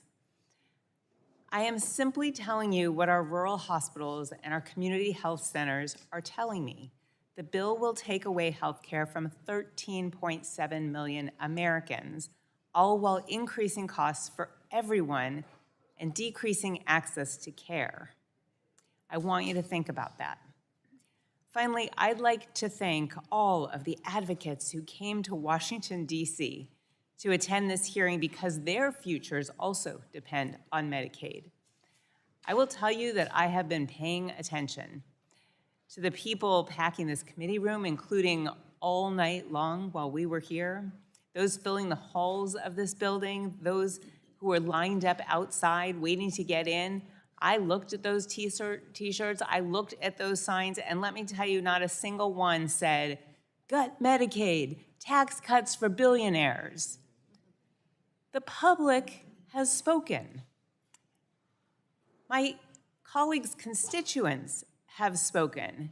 And now my Republican colleagues have a very important decision to make. And I sure hope that they decide to answer to their constituents and not to the president, and that they choose to protect Medicaid. Thank you, and I yield back. Gentlelady yields back. There any on the Republican side? Seeing none, the gentlelady from Texas, Ms. Fletcher, is recognized for 5 minutes to speak on the amendment.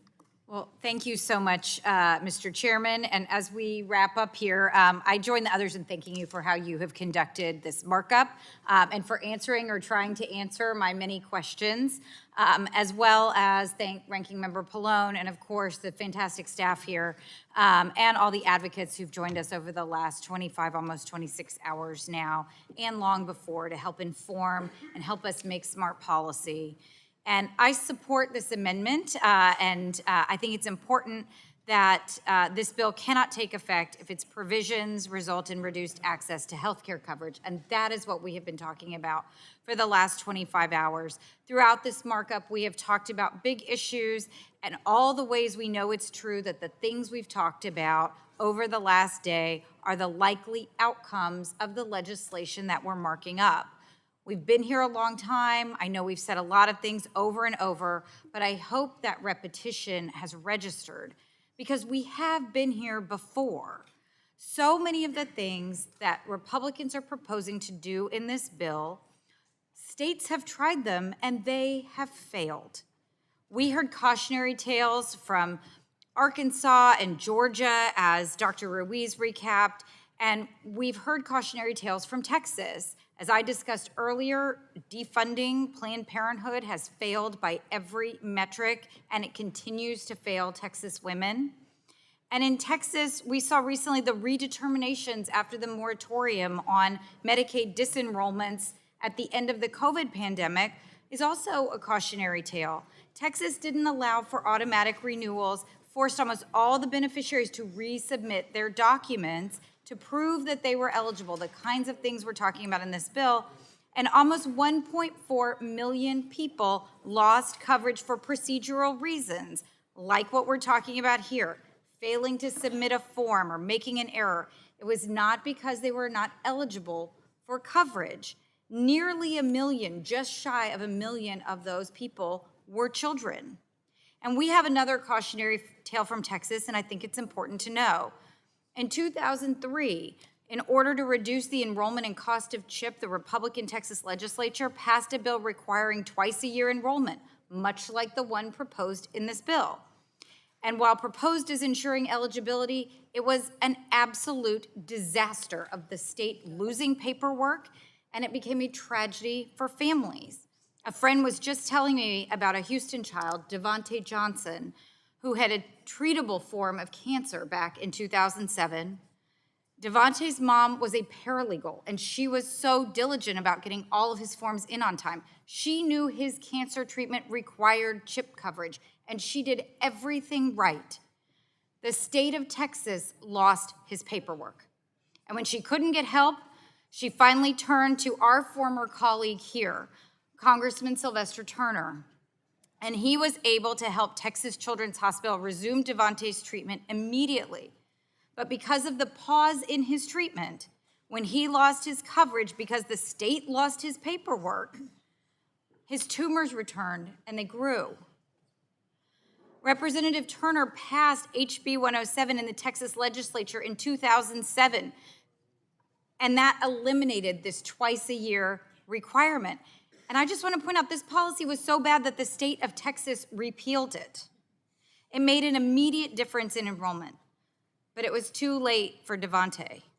He died before the bill became law. Let this lesson be a story now, before it is too late, before you vote to increase the frequency of eligibility verifications. Let's not make the law that was so bad in Texas become the law of the land across the country. Let's listen to each other, and even if we aren't persuading each other right now, let's listen to the doctors and the people who are telling us what this means in real life. Let's be smarter. Let's learn from these failed experiments in the states, failures that the CBO considered when it reached its conclusions about this bill, failures that we should consider here before it is too late, before nearly 14 million Americans lose their health care. It's not too late. It is not too late to do the right thing by and for the American people. Thank you, Mr. Chairman. I yield back. Thank you. The gentlelady yields back. Anyone on the Republican side? Seeing none. Next on the Democrat side will be Ms. Kelly from Illinois. The gentlelady is recognized for 5 minutes. Thank you, Mr. Chair. I'd like to yield my minutes to Representative DeGette.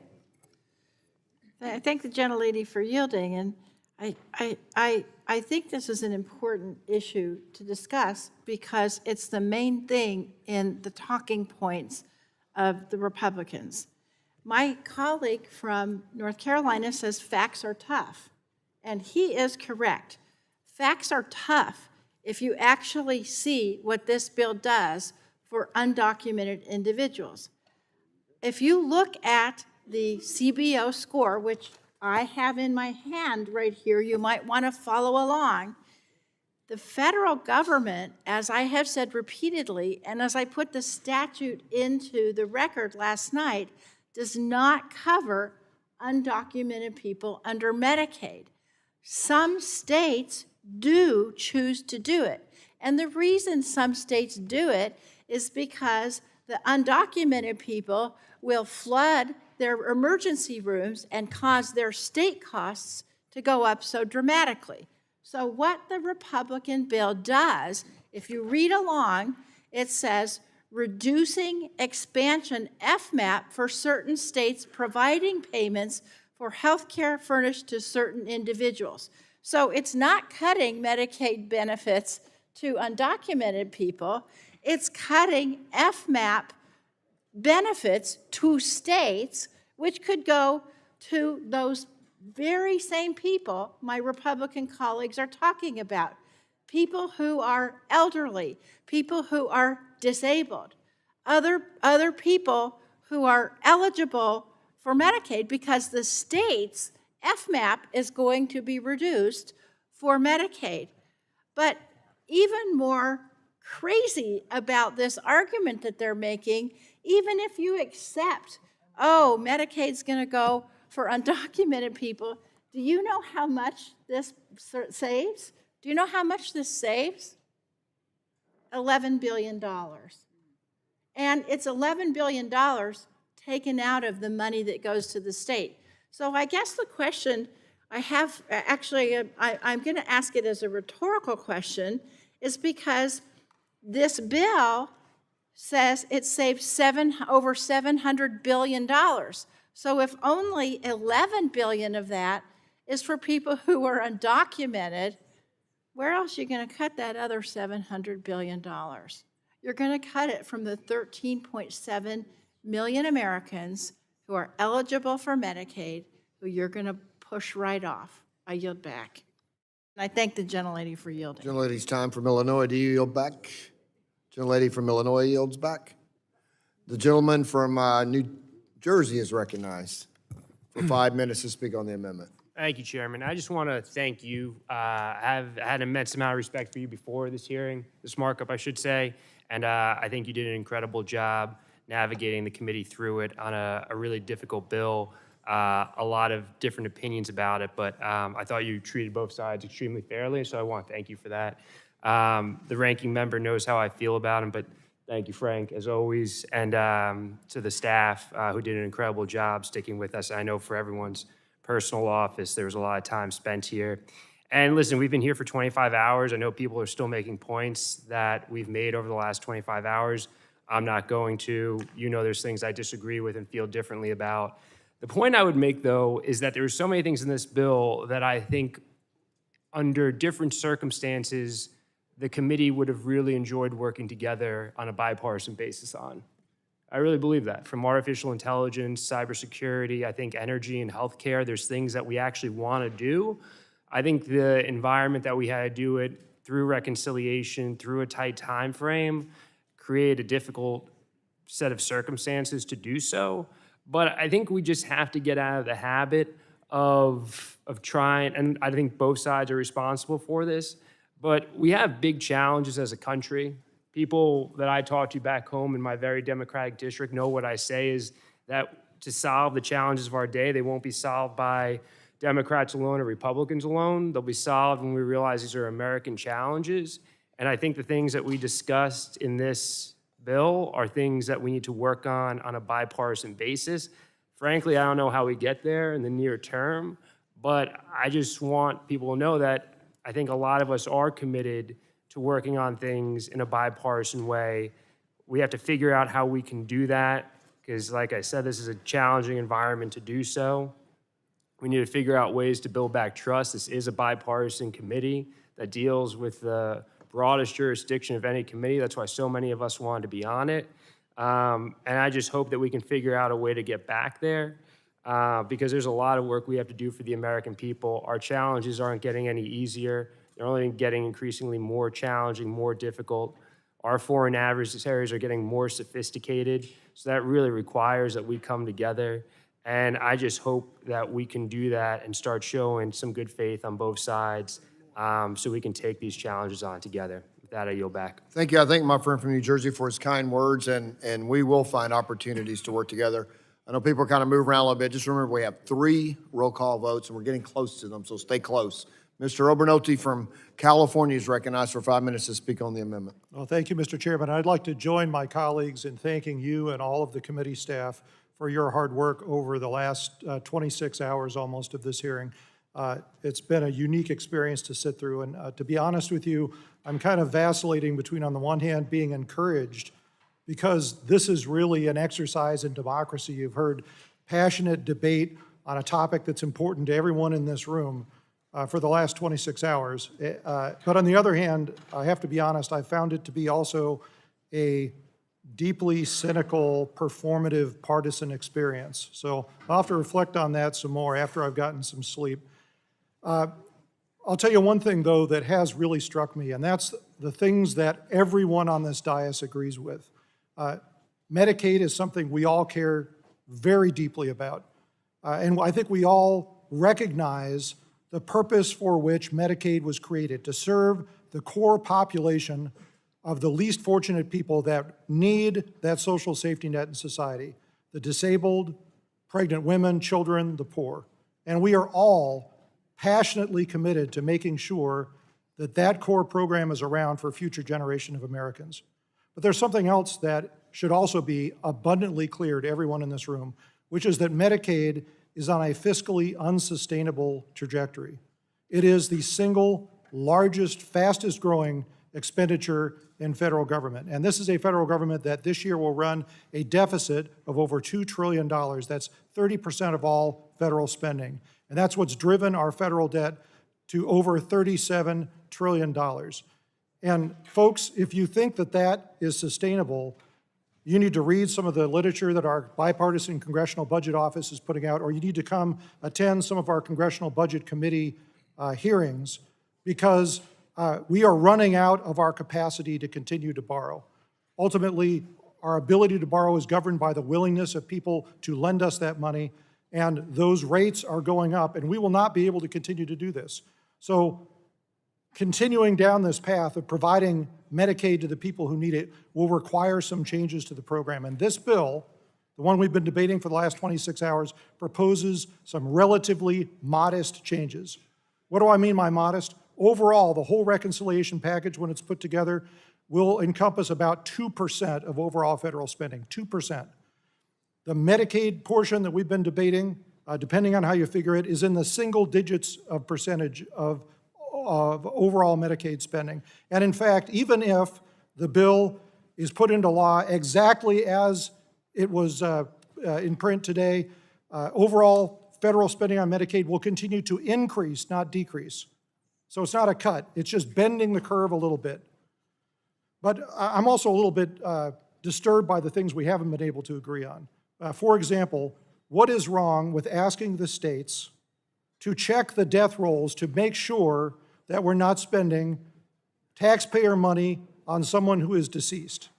We should all be able to agree on that. What's wrong with asking the states to compare notes with each other so when we have a beneficiary who moves from one state to another, which according to the Inspector General happens quite often, that we aren't continuing to pay health insurance premiums in 2 different states for the same person? We should all be able to agree on that.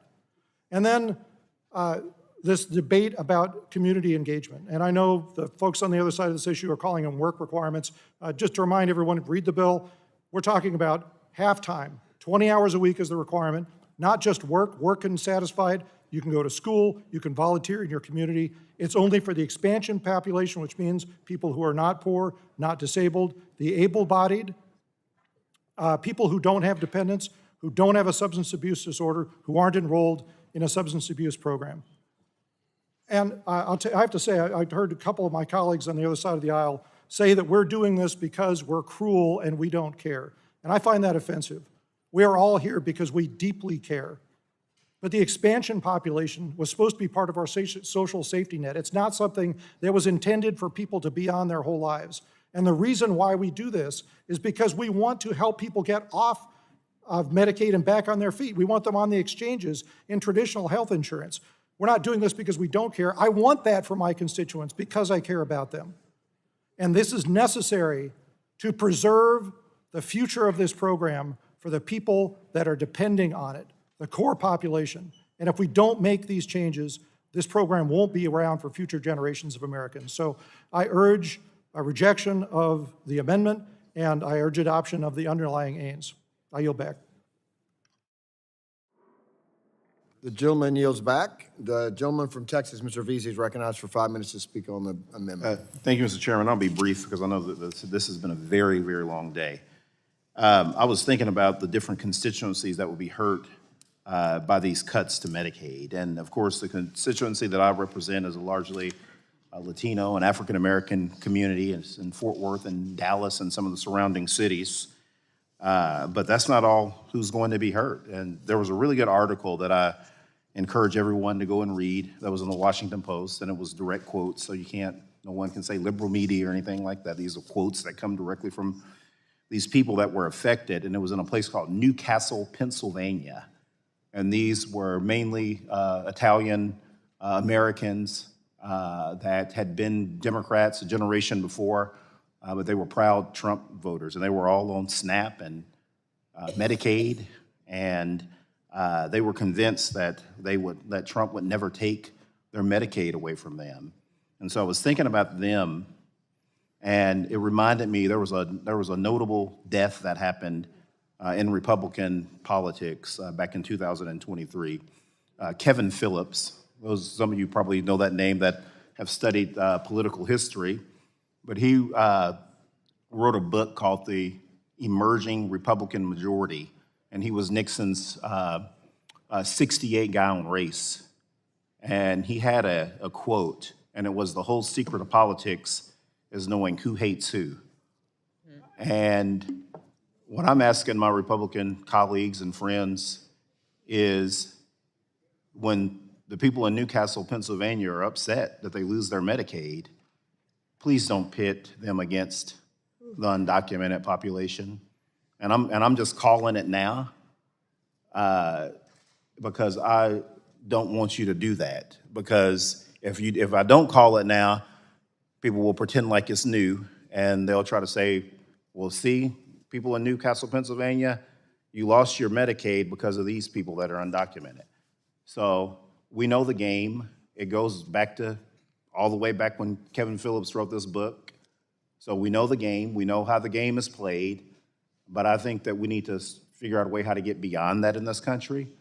So please don't use that card when people in places like Newcastle, Pennsylvania lose their Medicaid. Mr. Chairman, I yield back. Gentleman yields back. Is there any member on the Republican side? Seeing none. The gentleman from Ohio, Mr. Landsman is recognized for 5 minutes to speak on the amendment. Thank you, Mr. Chairman. I support the amendment. I don't believe that anyone should lose their health care. That's what the amendment says. No one should lose their health care. It's a core belief of mine. I think people should get more health care. We should expand health care. We shouldn't cut health care. I don't believe that there's people who deserve health care, deserve to be on Medicaid, and people who don't. I think everyone deserves health care. And I genuinely believe that's something that we share despite the outcome today. I think the only reason we're here and the majority is cutting $715 billion from Medicaid is because that was the assignment. It was a math assignment. The assignment was to find $880 billion to cut in order to pay for tax cuts that overwhelmingly benefit the wealthy and big corporations. And here's the math. At the end of the day, right, multiple hearings, $715 billion in Medicaid cuts, healthcare cuts. That's 8.6 million people who will lose healthcare. $358 billion in ACA cuts. That's 5.1 million people who will lose healthcare. $230 billion in food assistance cuts. That's millions of people that are going to lose food assistance. If you add it up, 715, 358, 230, that's $1.3 trillion. Now hold that number, $1.3 trillion. Because again, this is a math assignment. If we decided that we were going to work together, put workers over wealth, we would take up the corporate tax rate. We would say, look, a few years ago, it was 35%. And then it got cut to 21%. If you take it to 28%, not even anywhere near 35% where it was several years ago, that would generate $1.3 trillion. So you just change the corporate tax rate a little bit, and everybody keeps their health care, everybody keeps their food assistance, and everybody gets their tax cut. Everyone wins. No one should lose their health care or food assistance, and everyone that needs tax relief should get it. Let's go a little further. Just play this out. There are two major changes to the tax code that if we were all working together, I think we could make some headway on. One is the top wage earners. Before this tax cut, the top earners in this country were taxed at a rate of 39.6%. It got cut to 37%. If you let that expire, that's $246 billion. If you add the billionaire minimum income tax, call it the Elon tax, they have to pay a minimum tax, that's $503 billion. You add that together, that's $749 billion. That would allow us to spend $325 billion, which pays for comprehensive paid family medical leave, $200 billion for free universal preschool, $135 billion to restore the earned income tax credit that help people pay all their bills, and free community college, which is $90 billion. You add all of those things up, it equals exactly $749 billion. And so I think if we had a different assignment, we would come to a better budget. And my hope is, in the end, you all won't have the votes. I genuinely hope that. And then you'll need us. And then we will work together in a bipartisan way. We will get a budget that provides tax relief for workers, tax relief for the middle class, tax relief for farmers, tax relief for small businesses. And it invests in our workers, fixes the tax code so everyone at the top pays all their taxes. That's what I believe will happen if you all don't have the votes. We will work together, and hopefully we'll be back here, and no one will lose their health care, no one will lose their food assistance, and everyone will get the tax relief they need. With that, I yield back. Gentleman yields back. Is there anyone else seeking discussion? The gentleman from Idaho, Mr. Fulcher. Thank you, Mr. Chairman. I don't pretend to have the verbiage to say anything better than it's been already said or clear or convince anyone any differently, but I just, at the end of this whole proposition, I just felt like it was important to say something. And what is dawned upon me these last 20-plus hours is that if you say something often enough, you have a tendency to believe it. It doesn't have to be true, but if you say it often enough, you have a tendency to believe it. And we've heard over and over and over again that this is tax cuts to billionaires. And I truly believe that my colleagues on the other side of the aisle believe that. We hear over and over and over again that we're cutting benefits, when the reality is this is a work requirement, and that's fair for working-age, able-bodied people. That's fair. That saves it for the people it's intended for. It's validation of eligibility. That's what it is. It's not cutting the benefits. It's making the program solvent. Red tape concerns was one of the biggest ones for me, because it's coming from my friends on the other side of the aisle who've never seen a reg or a rule they don't like. It's really about accountability and transparency. If you say things often enough, you have a tendency to believe it. This is not hurting the targeted Medicaid population. This is saving the system so they can get it. Mr. Chairman, add my name to the list of the people who said you did a pretty darn good job given the whole circumstances on this whole thing. We're going to wrap this up. We're going to make this happen. I encourage support of the Ains. I yield back. Thank you, and we hope to do it before the next round of votes. We don't want to come back tonight, that's for sure. So the gentlelady from Virginia is recognized for 5 minutes to speak on the amendment. Thank you, Mr. Chair. I believe that many of us in this room, if not all, do want to protect the most vulnerable and deserving of health care coverage. But there doesn't seem to be a lot of agreement on exactly who that is. And that's especially true for the larger Republican caucus, because there are people outside of this room who don't even like this because they think it doesn't cut enough people. Based on everything that I have heard in the past 25 hours, there seems to me to be a disdain among some of you for the expansion population. I've heard some, like the chairman, say they're deserving and need to be included. I've heard others that say we need to get back to the original population, which I assume means 1965. But I'm going to give you the benefit of the doubt as a preacher's kid and say, you mean the expansion population. I hear a clear disdain for undocumented immigrants and transgender individuals who have become the boogeyman for the vast majority of Republicans for everything that they think ails this country. But whether we like it or not, they're not the ones that are causing the increases in the Medicaid costs. And they do get sick, and they get injured. And if they get sick enough or injured enough, they're going to show up in the emergency room, and they're going to get treated under federal law.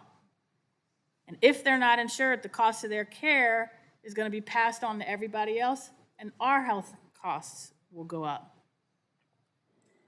Now, as I've mentioned several times today, the real underlying reason for the vast majority of the increase in costs of Medicaid and healthcare in general are the fact that people are living longer with more complex underlying conditions, and that individuals with chronic conditions and disabilities that have that complex care, those costs are ballooning. And this bill does very little, if anything, to address that.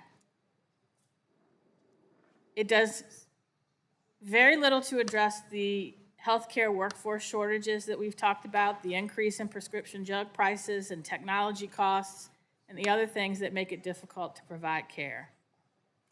It does nothing to address the underlying causes of the maternal and infant mortality crisis, the substance abuse crisis, that making serving those populations challenging, even as the actions of the Trump administration gut the very workforce and programs designed to help address those crises and those problems. This bill does nothing to address the gutting of our public health care workforce and infrastructure or tariffs that increase costs, including health care costs. This bill ignores the environmental and social determinants of health and actively works to roll back problems designed to address them as woke or whatever. It makes assumptions that somebody who earns $300 a week will pay up to $35 because they need to get skin in the game, and ignores the reality that that person also has to pay rent, groceries, transportation costs to get to and from the job that they need to have. And they're going to end up not paying $35 to get primary or preventative care, but they will eventually show up in the emergency room. Democrats have been cut out of this process from day one and then asked to trust that this big, beautiful bill that we had nothing to do with, that we got a framework on Sunday for and the text on Monday, and that we're supposed to trust that it doesn't make mistakes by adopting work requirements that have been shown to not actually work in the states that have done them. Oh, trust us. Trust the same people who sit back as Elon Musk fires people by accident and says, oops, mistakes were made, and laughs about it. Everybody in this room, our view on this bill and healthcare policy is based on our life experiences and what we know. And it's very different, and very different from the vast majority of the people that we represent. So I believe healthcare is a right. Because in the Declaration of Independence, the first word of the rights that we're endowed by our Creator with is life. And you need health care to live. I also believe that lowering the number of uninsured lowers the cost for everybody. I think that's what the American people want. I think that's why they've consistently said, don't repeal the Affordable Care Act or gut Medicaid or Social Security. I think this bill is going to do all of that, and it's not finished. And that's why you hear us reflecting the fears of our constituents. Listen to them, and I yield back. Thank you. Are there any other seeking recognition? The gentleman from Georgia seeks recognition to speak on the amendment. Thank you, Mr. Chairman. And again, as everyone has indicated, you did a great job. Folks, this may come as a surprise to some of my colleagues, but I'm a pharmacist. Anybody know that? No, seriously, I am. I was Weber a pharmacist. just asked, what drug are you taking? That's Yeah. I may not be taking drugs, and I don't, but I will tell you, I sold a bunch of them. See, I had 3 pharmacies that I owned, and those pharmacies served Medicaid patients. And I had another business that I owned, and that business serviced nursing homes and personal care homes and assisted livings and hospices. In fact, when I sold that business, it was the second largest provider of institutional pharmacy in the state of Georgia. I was very proud of that. But I tell you that because I've seen it firsthand. I know how important this program is. I know how people depend on it. I was the one at the front of the counter when the senior citizens were up there with their Medicaid card, trying to get their medication. I was the one doing that. I was the one in the nursing home sitting behind the nurse's station, going through patients' charts, trying to decide what to recommend for those patients and their drug therapy, what was covered and what wasn't covered, and how could we do the best we could for them. And I knew there were a lot of problems. I knew there were some people on there that shouldn't be on there. And if you look at what we've done, and this is why I'm so proud of this, because what we've done, we're going to stop paying for people that aren't actually eligible. This is for the most vulnerable in our society. We don't need those who are not supposed to be on it, on this program. We need the people. We got a waiting list for some people. They need to be on this program. Yet there are people who should be on the program, who are on it, and they don't need to be on it. That's what we're doing. We're cleaning that up. We're making sure that we're not going to pay for 1.6 million people who are getting it in more than one state. They get it in 2 states. Some of them get it in 3 states. That's waste. That's not what we need to be doing. We shouldn't be giving it to illegals. They should not. This is for the American people. We shouldn't be giving. Now, we need to, I agree, yeah, we need to address that. But this program was intended for the most vulnerable in our society. The aged, the blind, the disabled, mothers, children. Listen, I'm the one who collected that Medicaid card every month from those people. I've seen it. I know what we're doing here. We need to stop. Hey, look, there's some bad actors out there. Every profession has bad actors. There's some bad pharmacists out there who are billing that shouldn't be billing. Some bad physicians who are billing that shouldn't be billing. That's the kind of thing we're going after here. That's what we're cleaning up. And then we talk about the community involvement. Yes, if you're able-bodied, you ought to be working. You ought to be volunteering. Now, if you're taking care of a child, if you're taking care of a parent, no, that's not what it says. What it says is if you're an adult, able-bodied, if you're above 19 years of age, older than that, or under 64, yes, you ought to be volunteering. You ought to be doing something. And what's wrong with that?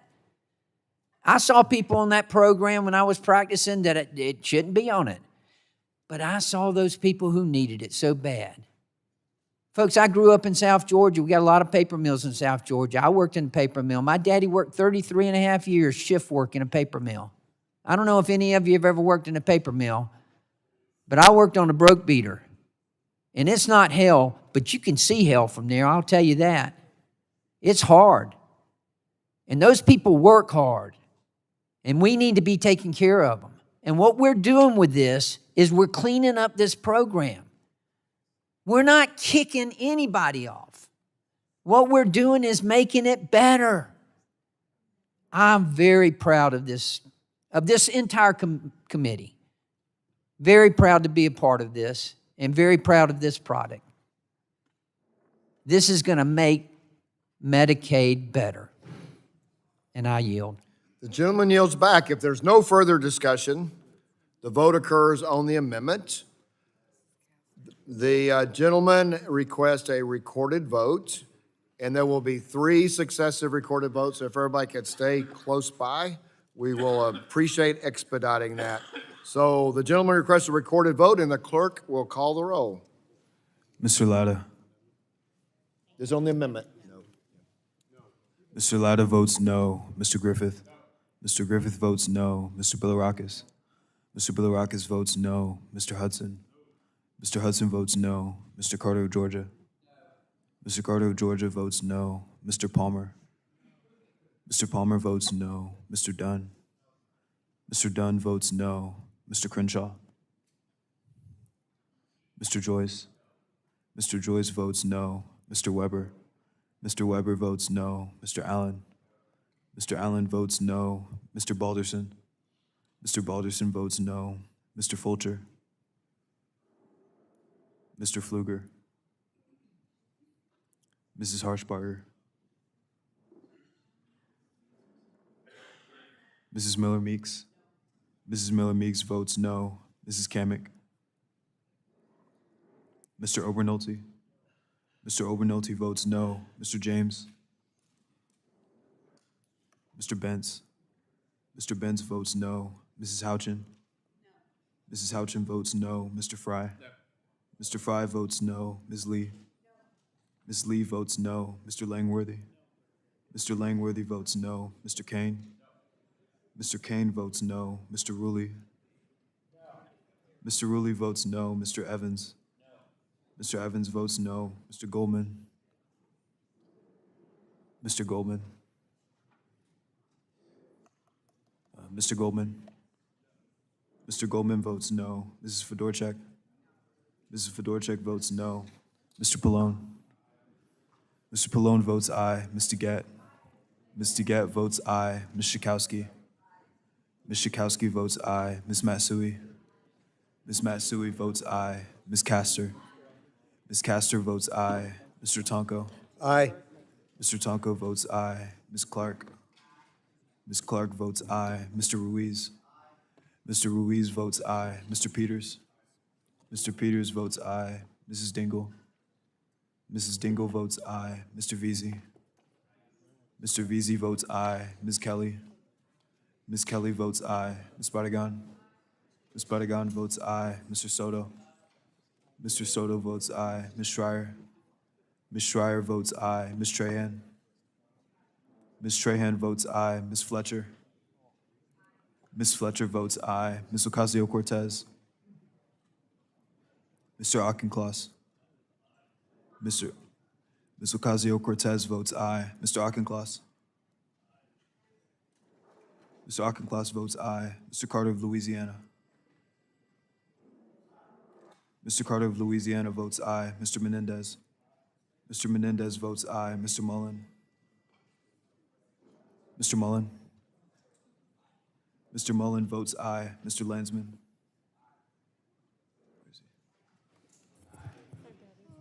Mr. Landsman votes aye. Ms. McCullen.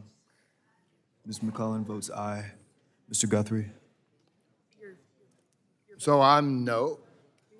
No Chairman on the Guthrie amendment. votes no. So we have Ms. Harshbarger, Mrs. Harshbarger is not recorded. Mr. Fulker. Mrs. Harshbarger votes Fulcher? no. Mr. Fulcher. Mr. Fulcher votes no. Mr. James, No. Mr. James Mrs. is not recorded.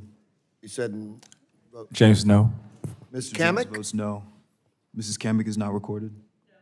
Mrs. Kamick votes Mr. no. Crenshaw. Crenshaw's no. Mr. Crenshaw votes no. All right, everybody can stay put. We'll get through that. We have Ms. Alexandria Mr. Chairman, Mr. Ocasio-Cortez, I'm Fluger. sorry, Ms. Ocasio-Cortez, you, Ms. Ocasio-Cortez is recorded as aye. okay. Mr. Chairman, Mr. Fluger is not recorded. Who's not recorded? Mr. Fluger. Mr. Fluger, oh, okay, Fluger. Mr. Fluger votes no. Is everybody recorded that wants to be recorded? So again, everybody stay put. We'll get through this pretty quick. So the clerk will report. Mr. Chairman, on that vote, there were 24 ayes and 30 noes. So the amendment is not agreed to. So now we're going to do the amendment in the nature of a substitute. No, okay.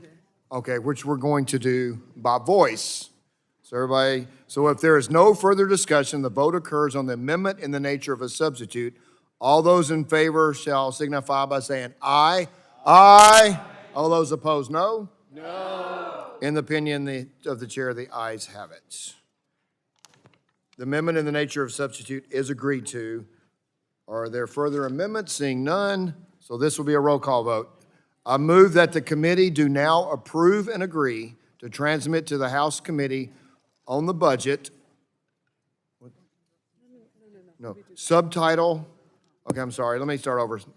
I move that the committee do now approve and agree to transmit to the House Committee on budget, subtitle D, budget reconciliation legislation recommendation as amended to health.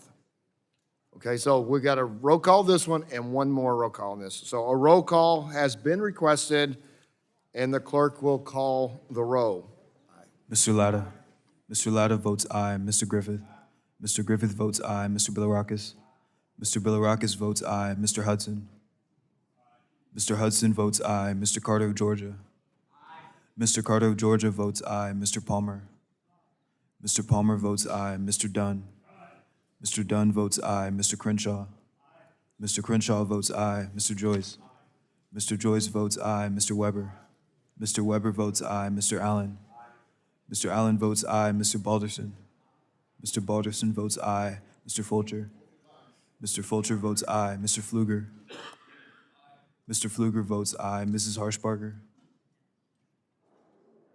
Mrs. Harshbarger. Mrs. Harshbarger votes aye. Mrs. Miller-Meeks. Mrs. Miller-Meeks votes aye. Mrs. Kamick. Mrs. Kamick votes aye. Mr. Obernolte. Mr. Obernolte votes aye. Mr. James. Mr. James votes aye. Mr. Bentz. Mr. Bentz votes aye. Mrs. Houchin. Mrs. Houchin votes aye. Mr. Fry. Mr. Fry votes aye. Ms. Lee. Ms. Lee votes aye. Mr. Langworthy. Mr. Langworthy votes aye. Mr. Kane. Mr. Kane votes aye. Mr. Rulli? Mr. Rulli votes aye. Mr. Evans?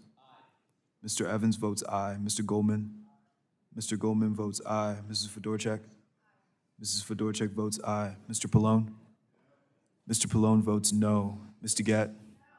Ms. DeGette votes no. Ms. Schakowsky? Ms. Schakowsky votes no. Ms. Matsui? No. Ms. Matsui votes no. Ms. Castor? No. Ms. Castor votes no. Mr. Tonko? No. Mr. Tonko votes no. Ms. Clark? Ms. Clark votes no. Mr. Ruiz? Mr. Ruiz votes no. Mr. Peters?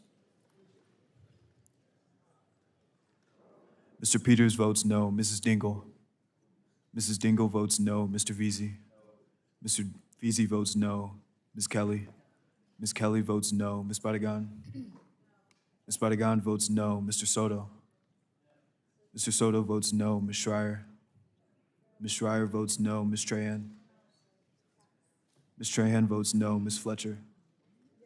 Ms. Fletcher votes no. Ms. Ocasio-Cortez?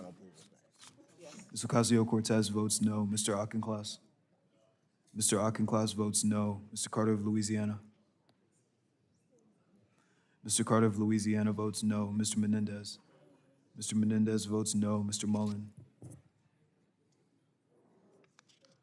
Mr. Mullen votes no. Mr. Landsman? Mr. Landsman? He's a no. Mr. Landsman votes no. Mr. McClellan? Mr. McClellan votes no. Chairman Guthrie? Aye. Chairman Guthrie votes aye. Is anyone not responding to the roll call? Anybody not responded to the roll call? Seeing none, the clerk will report. Chairman Guthrie, on that vote, there were 30 ayes and 24 noes.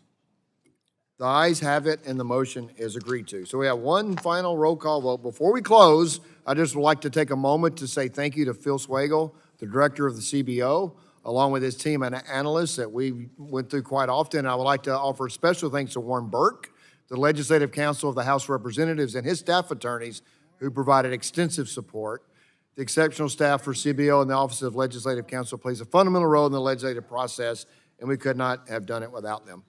I want to have a special thank to both the majority and the minority staff who make energy and commerce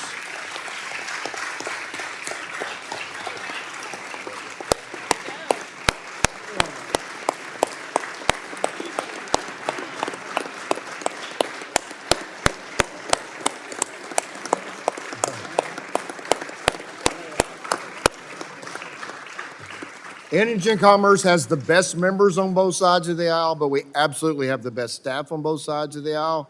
And we didn't get sleep last night. I know some of these haven't gotten sleep for the last several nights, so really, really appreciate them. We've had a lot of discussions. I appreciate some of the kind comments that I received over the last 2 days and how we can unleash American energy, support American technology, and strengthen Medicaid for the American people. And as we get ready to close, I want to thank all of our members for both Republican and Democrat. We're all very passionate about these issues. We want to make these programs as strong as we can be in the way that we see them. And I want to thank most members of both sides of the aisle, and we heard some really good talk amongst ourselves. And so we'll just put this together, and let's find ways to work together. And I commit that under this chairmanship, we will find ways to work together and get big things done. I will go to the ranking member, and then we will vote, and everybody can go about their business. Well, I certainly agree with everything you said, Mr. Chairman. It obviously is not always easy to be in the opposition, particularly on this bill where we pretty much opposed everything that you were proposing here tonight. But I do think we made a good fight, and we certainly fought in a way I think that the opposition should. And I want to thank everyone, all the members and the staff for a job well done. Thank you again. Okay.